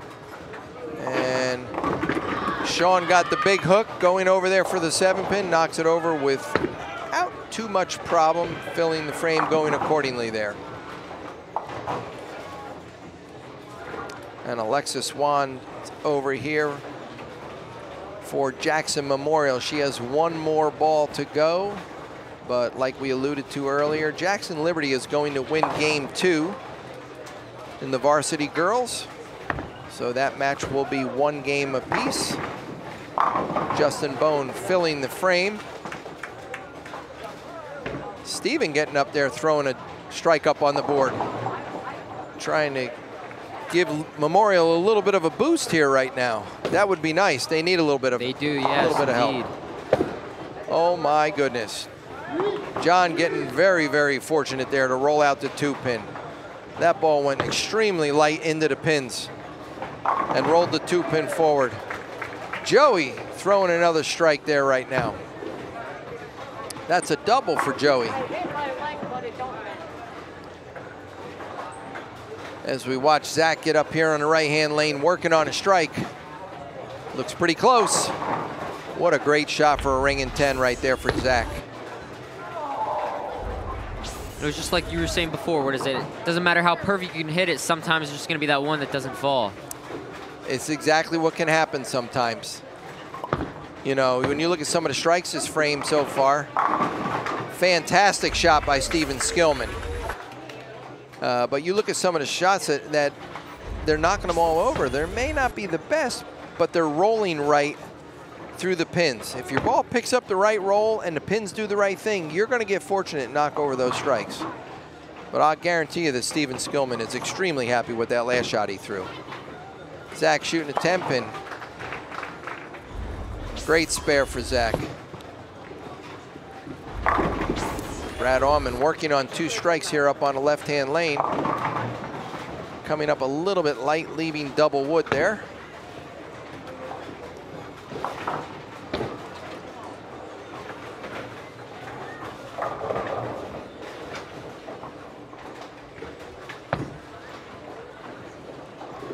Preston Williams getting up on the right lane right now.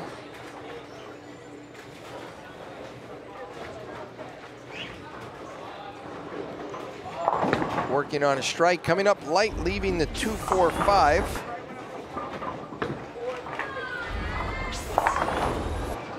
At least the pins are together, so it's not a split. Brad Allman almost running by that one, but fortunately he made the spare and filled the frame, and that's a good thing.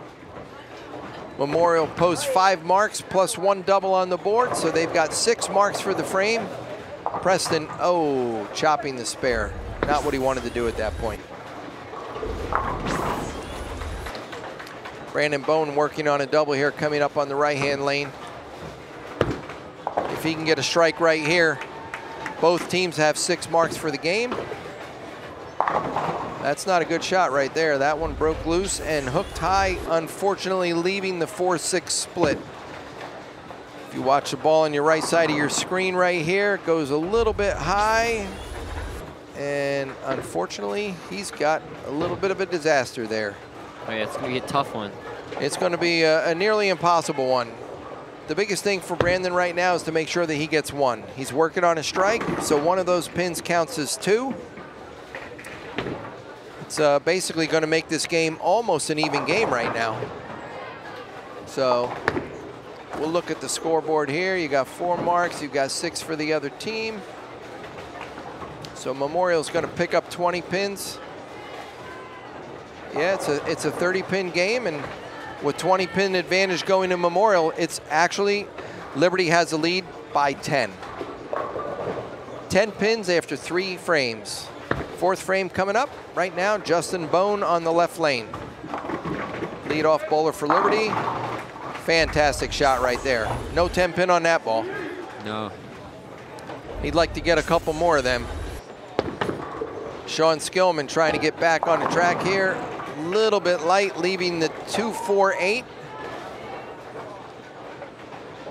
I'm sure he'll hook it into that over there. John working on 3 in a row. Going through the nose, leaving the 6-9-10. So they're all together. At least he's got a chance here.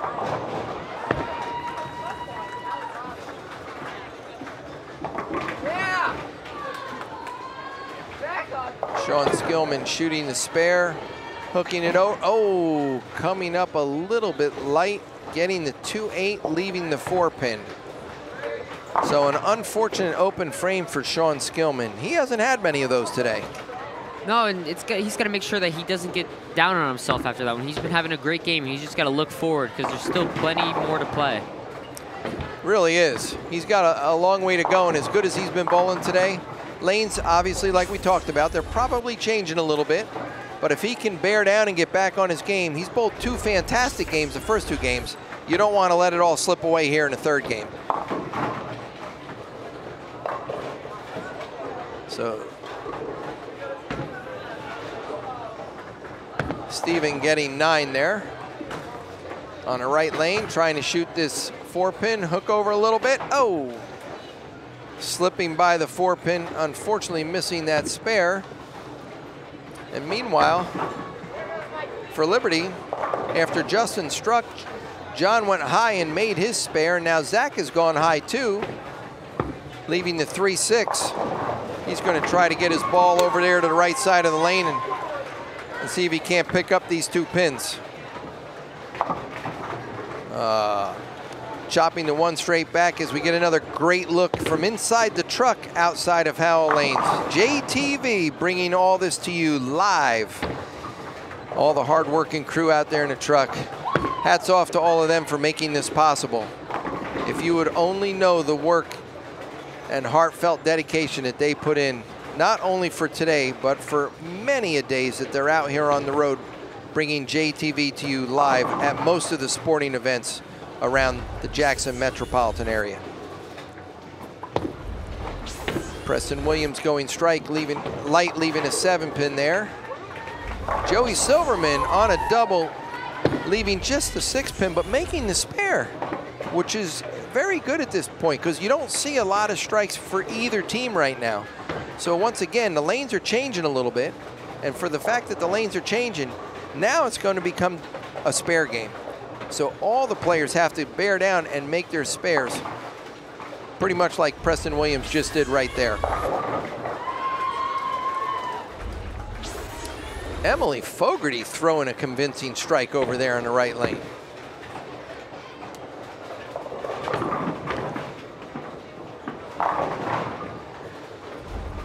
Steven Skillman ringing 10, unfortunately.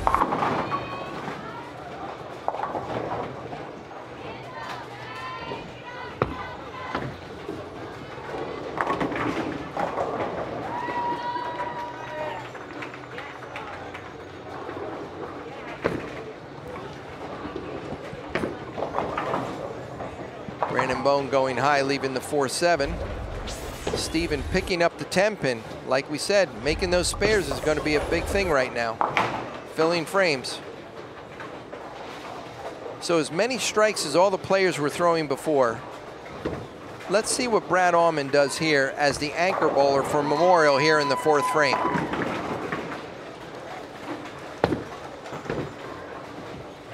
Well, I'll tell you what, Memorial, ladies Memorial here in the frame 2, they got the superstar frame going. Everybody's got strikes. So Brad Allman obviously does not strike. Unfortunately, his ball really hooks by the head pin there. But for all the strikes we had earlier, Justin Bone, only 1 bowler out of 10 shots struck in the 4th frame. That's the changing of the lanes that happens. And you have to really be on board. 1, to make the moves that you need to get your ball to the pocket, but number 2, filling the frames. Spares now become of the utmost. Yeah, you're definitely right. If you were to take a look at the first game or the second game, the scorecard of that, there was a lot more strikes than what's going on right now. And it's not like the players are getting worse or anything. It's definitely, as you said, the lanes are definitely changing. Yes, yeah. And you want to be on top of that. It's no different than a golf course changing. You know, it's going to get sunny and the heat in the middle of the day. It could all of a sudden be a little drizzly or misty. Yes, you know, definitely. All of a sudden the clouds come over. Things change all the time. And you have to be abreast and be able to make those changes accordingly. Sean Skillman, unfortunately, washing out over here on the right lane. Justin Bone looking like that was a little wide down lane, but fortunately coming back and striking for the double. Yeah, even I saw his face. Great shot. He thought he was going to get that in the gutter. Yeah, he threw that one out there quite wide, but Sean Skillman I'll tell you what, Washout there and comes back and really makes a fantastic shot making that spare there on the left lane. As we watch John up here for Liberty on the right lane, leaving a 10-pin.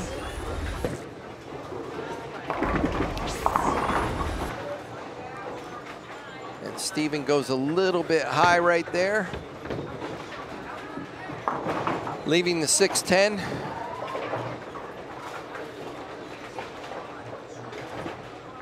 And John, going fly by the 10-pin. Can't do that. Got to try to make some of those, but he'll try to get back on board. And Steven for Memorial did the same thing. He didn't want to make the 6-10. So we got to get both of those players back on board to try to fill those frames. Meanwhile, we have Zach up here. Frame 5 in game 3. Zach going high, leaving the 3, 6, 9, 10. This one's a little tricky. There's some difficulty, even though they're all together there. Great shot by Joey. Joey Silverman throwing a strike up on the board there. Fantastic. Helping Memorial in the right direction. Oh, yeah, and Zach's gonna have to knock these pins down here if they want to keep a commanding lead. He's got to get that ball to the right side of that front pin, and the ball will take out the 6-10, but at the same time it'll drive into the 9-pin. Just like that. Oh, coming up a little bit short. Ball didn't quite drive through the pins the way he wanted to. Unfortunately, an open frame there for Liberty. Fantastic shot for Steven Skillman. I'll tell you what, Steven's lined up. He struck, then he rung a 10, then he struck, so he's definitely lined up. He's seeing the pocket on both lanes. Memorial girls over here had 4 out of 5 strikes in frame 2. So they're certainly taking an early lead here in game 3. Brad Allman going a little bit high right there. And Preston Williams. Great shot, ringing 10. And that's the part of the lanes that are changing a little bit. Preston probably moved his feet a little to get it off the nose. So now he doesn't have quite the angle going into the pins that he had earlier. So therefore, since that angle changes a little bit, that 6-pin goes right around the 10-pin. Brad Allman fills the frame, makes the spare. 4 marks on the board for Memorial.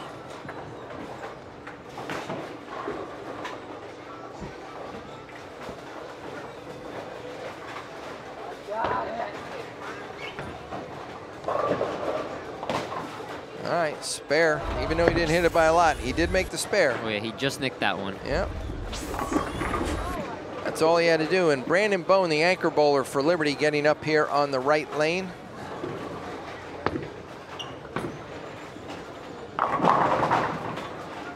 Ringing 7. Really good shot. Watch the ball go through the pins on this right lane. That 4-pin goes right around the 7-pin. Big key here is just fill the frame, make the spare.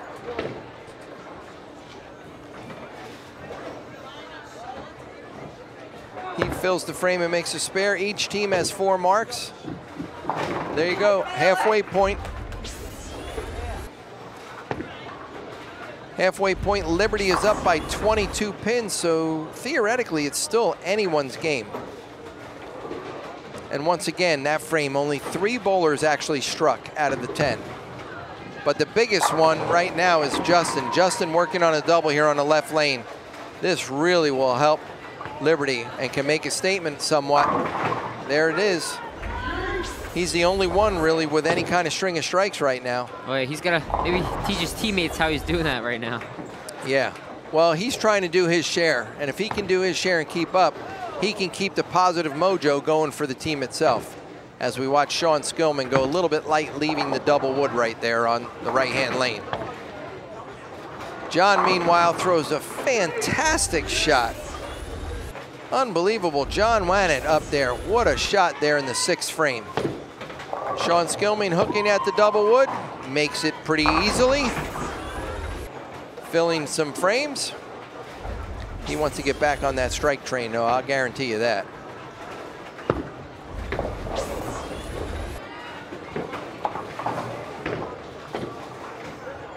And Steve Bianchino going through the nose, leaving the 4-7. Zach Austin up here for Liberty on the left lane. What a great shot for Zach. Not sure what he did there, but I'm going to gather that he must have moved left because his ball did not go through the nose like it did the subsequent 2 frames. So Steve trying to pick up the 4-7 here. Cuts it off a little bit. Ball going right at the 4-7. That's not exactly what he wanted at that point. So Joey Silverman is going to be up for Memorial on the right lane. Preston Williams is going to be up for Liberty on the left lane. Liberty's back on having a pretty star-studded frame here right now. Preston Williams up. Rips the rack.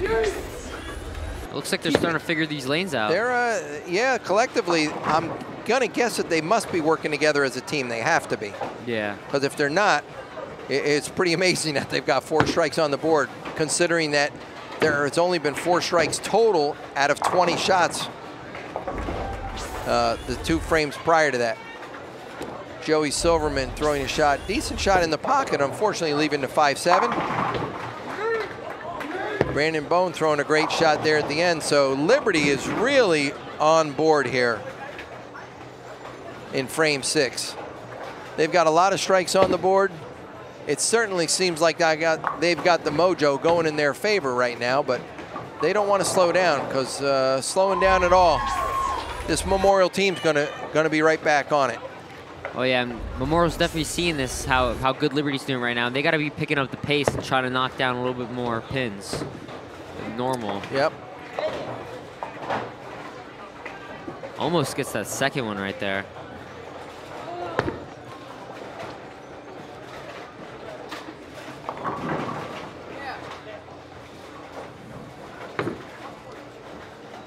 Steven Skillman, tiny bit high, but I'll tell you what, a little tight in the pocket, but puts a double on the board. Definitely keeping Memorial right in it here.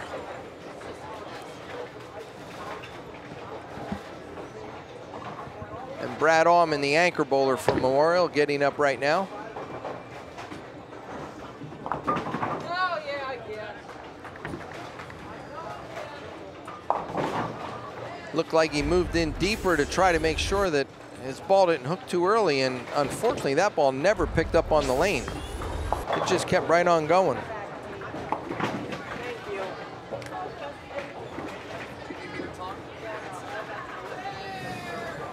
It's unbelievable, folks. Hashtag 201 is in the building.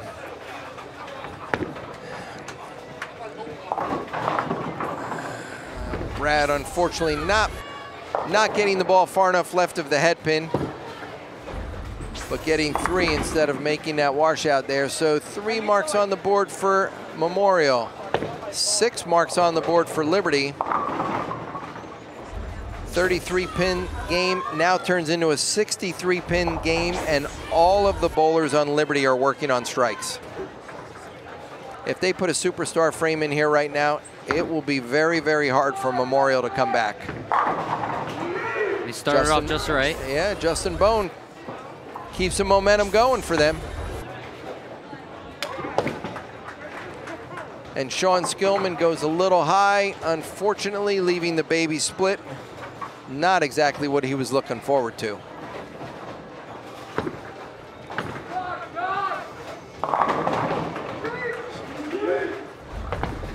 Sean Wannett. What a powerhouse double he just put up there. But Steve Bianchino right back on the board with a strike. Don't go anywhere, boys. Our team is not leaving just yet. We're still ready to play. There's still 4 frames of action left, and he's letting them know that. Zach throwing it out, coming back, mixes them around for a double. Liberty's making a statement right now. Definitely. Joey Silverman going a little bit high, leaving the 4-7. But Liberty has really gotten things back on board after the first half of this game. Oh yeah, I don't know what they figured out, but They figured it out for sure, and they're just leaving Memorial in the dust at the moment. That, I would say they certainly are, but I'm still not going to say it's bowling, and I've seen a lot of strange things happen throughout the years, so they just better continue to keep it going. If they let their guard down, the bottom could fall out. Joey Silverman hooking a little bit too sharply at that one down lane as the ball hooks by the 4-7. Preston, really, really good shot, ringing a 10-pin. Slowing Liberty down just a little bit, but you know, 9 spare is good. Frame filler is all you need sometimes.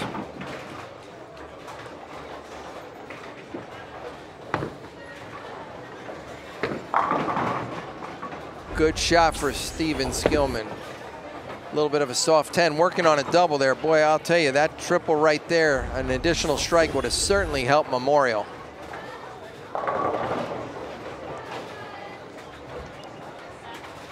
Preston Williams getting up here on the right lane. Shooting the 10-pin. Makes it once again. That's all he's got to do. I mean, if these guys from Liberty just keep filling frames right now, they don't need many more strikes. All they got to do is keep filling the frames. Definitely. They got the commanding lead. They just got to make sure they hit the shots. Yeah.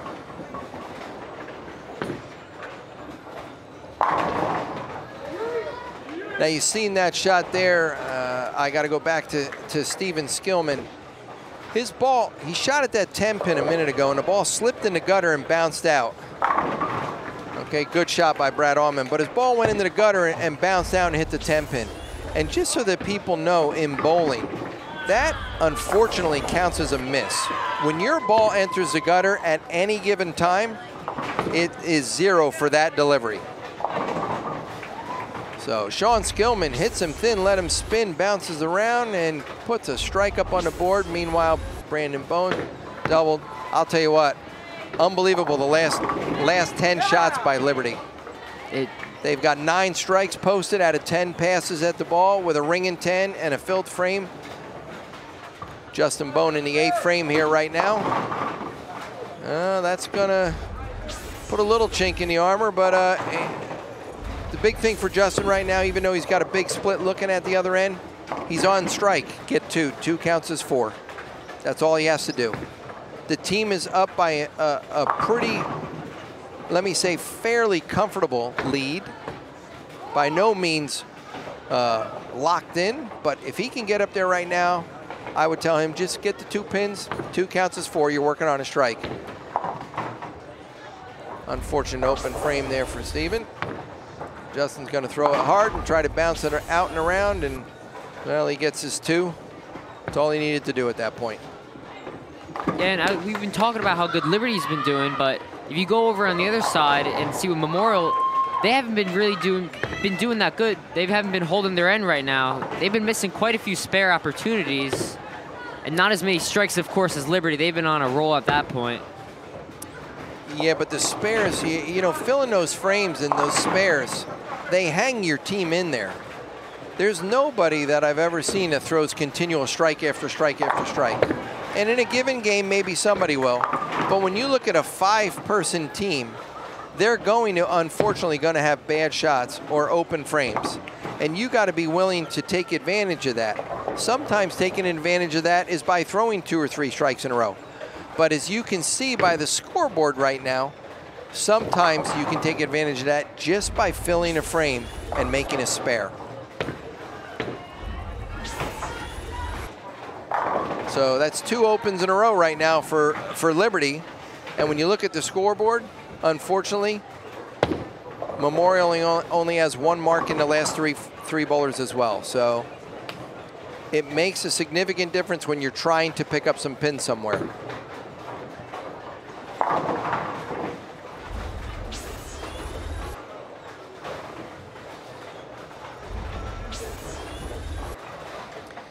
As we watch Zach up here on the left lane, throws it out and mixes them around. Fairly decent shot. Only leaves 1 over there on the left side, the 7-pin. So we watch Steven Skillman getting up to shoot the 6-pin. Good spare, very nice spare. That's what we're talking about, filling frames. Definitely. Any spare is a good spare. Yeah, right? Unless you're in the 10th frame and you're down by 20.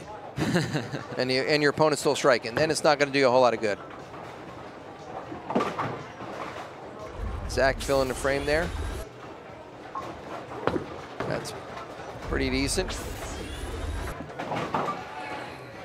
Brad Allman working on a strike. Really would like to put a double on the board here to help Memorial. Oh boy. Ooh, that's not really what you want to see. No, that's not really what he wanted to see at that moment in time. Unfortunately, that's the disaster. He can still make that. It's a tough one, but it can be made. Preston Williams, in the meantime, 8th frame on the left lane.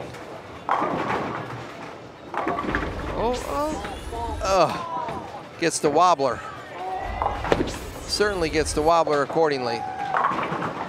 Brad only gets 2 on that one. Yeah, and that's another open frame for Memorial.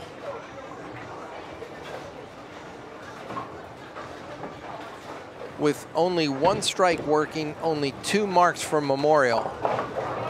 The game is looking extremely bleak for Memorial to come out on top here. Yeah, but you said you see some pretty crazy stuff. I have. Anything this crazy? Yeah, well, to be honest, in our Tournament of Champions one year, after 5 frames, the eventual winner was down by 65 pins after 5 frames. 1 bowler. And in the last 5 frames, he picked up all the 65 pins and won the title. Wow. So it certainly happens. Do I think it's likely today? No, I don't quite see that happening.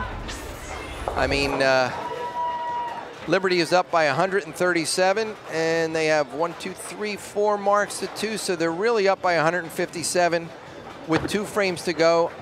Honestly, I'm going to say it's an insurmountable lead. I think that Liberty's going to do exactly what they set forth. They wanted to come out. They knew they wanted to sweep today to give themselves an opportunity to make it to Shore Conference. And by all means, they certainly had that opportunity going into tomorrow.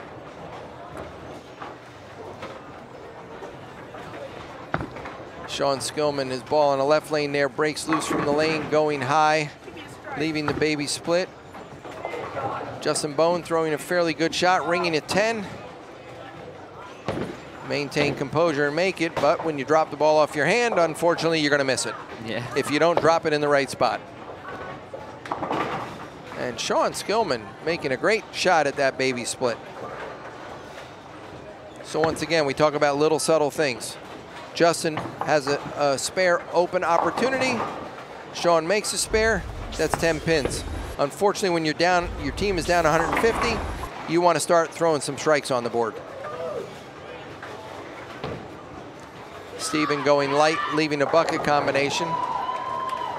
And you hear the girls getting excited right here.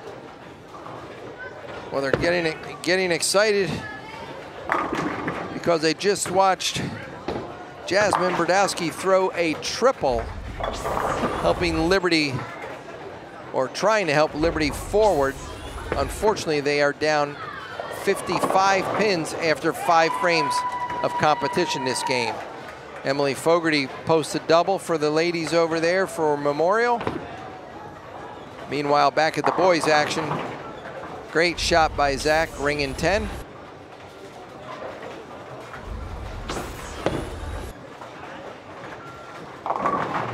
Ball comes back and mixes them around from there for Joey. Puts a strike on the board.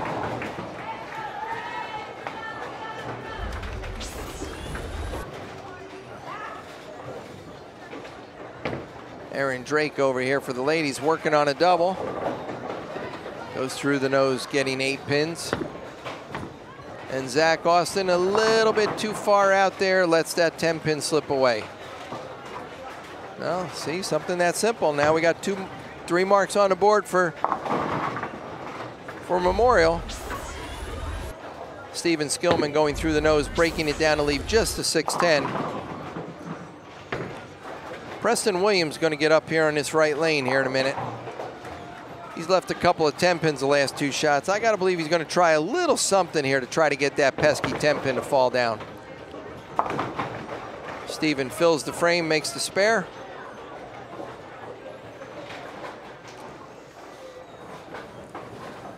As things are winding down for Jackson Bowling, Jackson High School Bowling right here at Howell Lanes. This is the end of game 3. We are in the 9th frame. Brad Allman getting up. He's the anchor bowler for Memorial. Preston Williams getting up on the right lane. He's the 4th bowler for Liberty. Slaps the 10 out that time. See, and a good thing right there is you've got 3 bowlers or 4 bowlers right now in Liberty that for the last 4 or 5 frames, regardless whether they're striking, and they've been fortunate to throw some strikes up there, but they've really been filling some frames. They've got pocket control, and when they get pocket control to fill frames, it's a lot easier. Brandon Bone on a triple, going a little bit high, almost leaving a solid 8 pin as the ball cuts through the pins, but fortunately he gets a little love tap off the wall and cuts it out.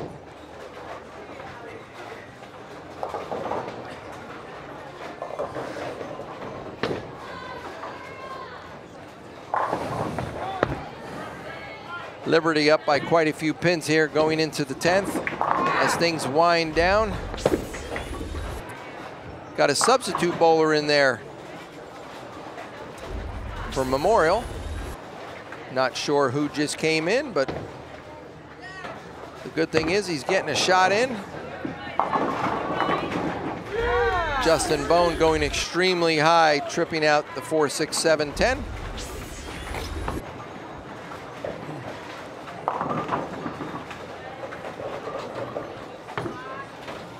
See how the substitute bowler makes out here for Memorial right now.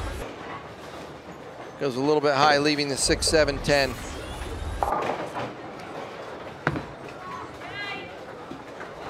It's turned out to be an exciting day out on the lanes. Oh, definitely it did. You know, both of these teams, unfortunately, Memorial losing all 3 to Liberty. But I'm going to tell you right now that Memorial's had an outstanding bowling team for the last 4 or 5 years. Even I know that as someone that lives here in Jackson. But going into tomorrow, the last day of qualifications for that shore conference, the all big important shore conference. I mean, there's nothing more importantly for all of these bowlers out here. They're focused on trying to get the shore conference. And the fact that both teams have an opportunity tomorrow, Jackson representation, both teams have an opportunity tomorrow to go out there and win the game or possible games necessary to qualify and make it into that elite tournament. It just tells you something about this whole township in general, about how great this bowling team is. Both bowling teams are. Both teams played very well. It's just in this 3rd game, Liberty just found something that Memorial couldn't.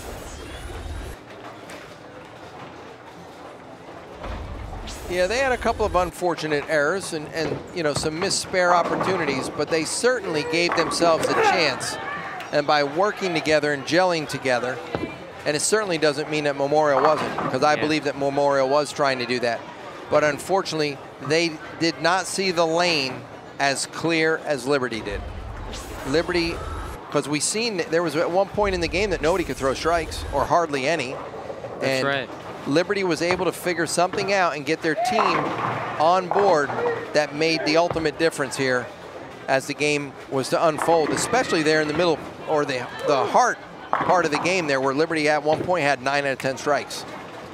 Yeah, and I feel like this might be a good reality check also for Memorial to try to regroup things together and have a little meeting with their coaches and try to find the next best plan of action for the next game, which is a must-win, like you said. Yeah, well, I got to believe that they're going to put their heads together. They're going to put their heads together and try to figure out what they need to do coming back down here tomorrow. You know, let's face it, Memorial only needs 1 game. Liberty, their backs are to the wall. They have to win all 3 games if they're going to get where they want to get. So it's still a long road to hoe, but I can tell you certainly they had to get through today. Without today, there was no tomorrow. That's right.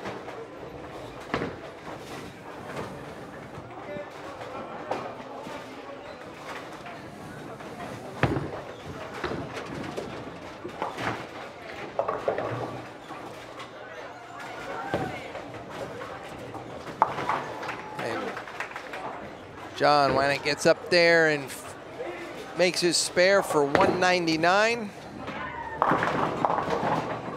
Joey Silverman goes light for a bucket after making his spare. Joey bowled 170, so that's a significant better game for him than it was the last game.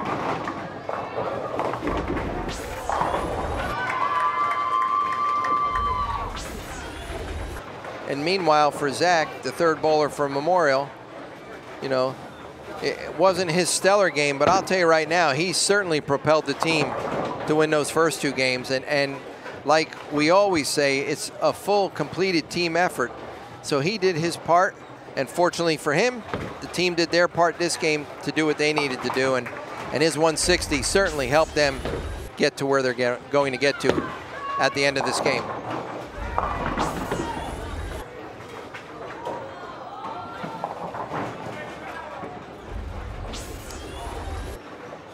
As Memorial brings in a substitute there for that one shot there. Goes a little bit light, leaving a washout. Let's hope that he can get the ball to the left side of that head pin and go out with a really great shot here, frame filler. Zach finally throws another shot for a strike over there. For Liberty, they actually have their eyes set on the high scratch series in the B South. The high scratch series is 31.96, believe it or not, by their team. So they're close to getting there, but they're going to need some strikes here as things wind down. They still do have an opportunity, but they don't want to let anything slip away. So we're going to have to watch. It's more or less, for them, it's a personal high. That's what they're trying to get to right now. We have another substitute in here for Memorial. And it's good to see that, you know, mix things up a little bit. They know they've already lost, so why not let these JV players come in and show their stuff? Exactly. They have to get a feel, regardless of what grade they're in. They have to get a feel of being in that situation. What is it like throwing this shot right now on this pair? And it's something that they can look at later on and try to adjust from. Regardless of how they throw the ball, they see where their techniques are and what they're doing compared to the other players on their team. And they know that, well, if I want to get there, I want an opportunity, but I want to work on it. Yeah, right. Doesn't matter about how much you practice with the JV team and all that. If you don't have the experience, more times than less, the experienced player is going to have the edge over you. Yeah, the experience will definitely have an edge, but I can tell you this right now, those younger players, if they're hungry enough and they continue to work at it accordingly, they can certainly see good things that can happen for them as time goes on. Oh yeah, you've definitely seen that in many sports. Yep. Everybody starts at the bottom and works their way up. Yeah, right. That's for sure. As Preston Williams gets up there and throws a double in the 10th, I'll tell you what, Liberty's in a prime opportunity to break their own scratch high series of 31.96. So we're going to see how this unfolds here. See what Preston gets here.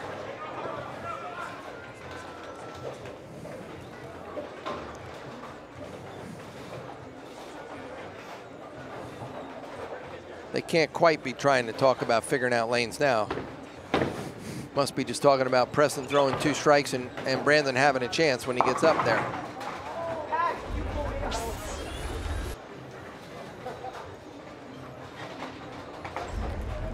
So we've got 31.65 on the board. Brandon gets a mark. They're going to bowl 3,200. Actually, he needs the first one. First one will give them 3,200. Without the first strike, they're going to have upper 31, which will probably be a couple pins short. So for Liberty right now, this is all for team personal high.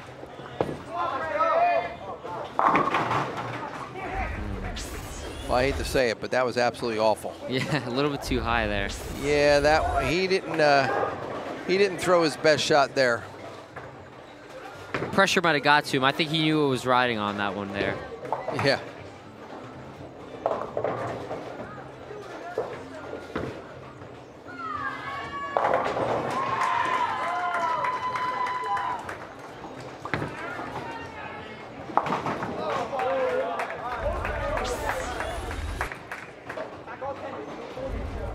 They actually, looks like they did the math wrong. The math wrong, looking at the scoreboard, they may actually get 3,200 here. He needed a mark. He did. They do.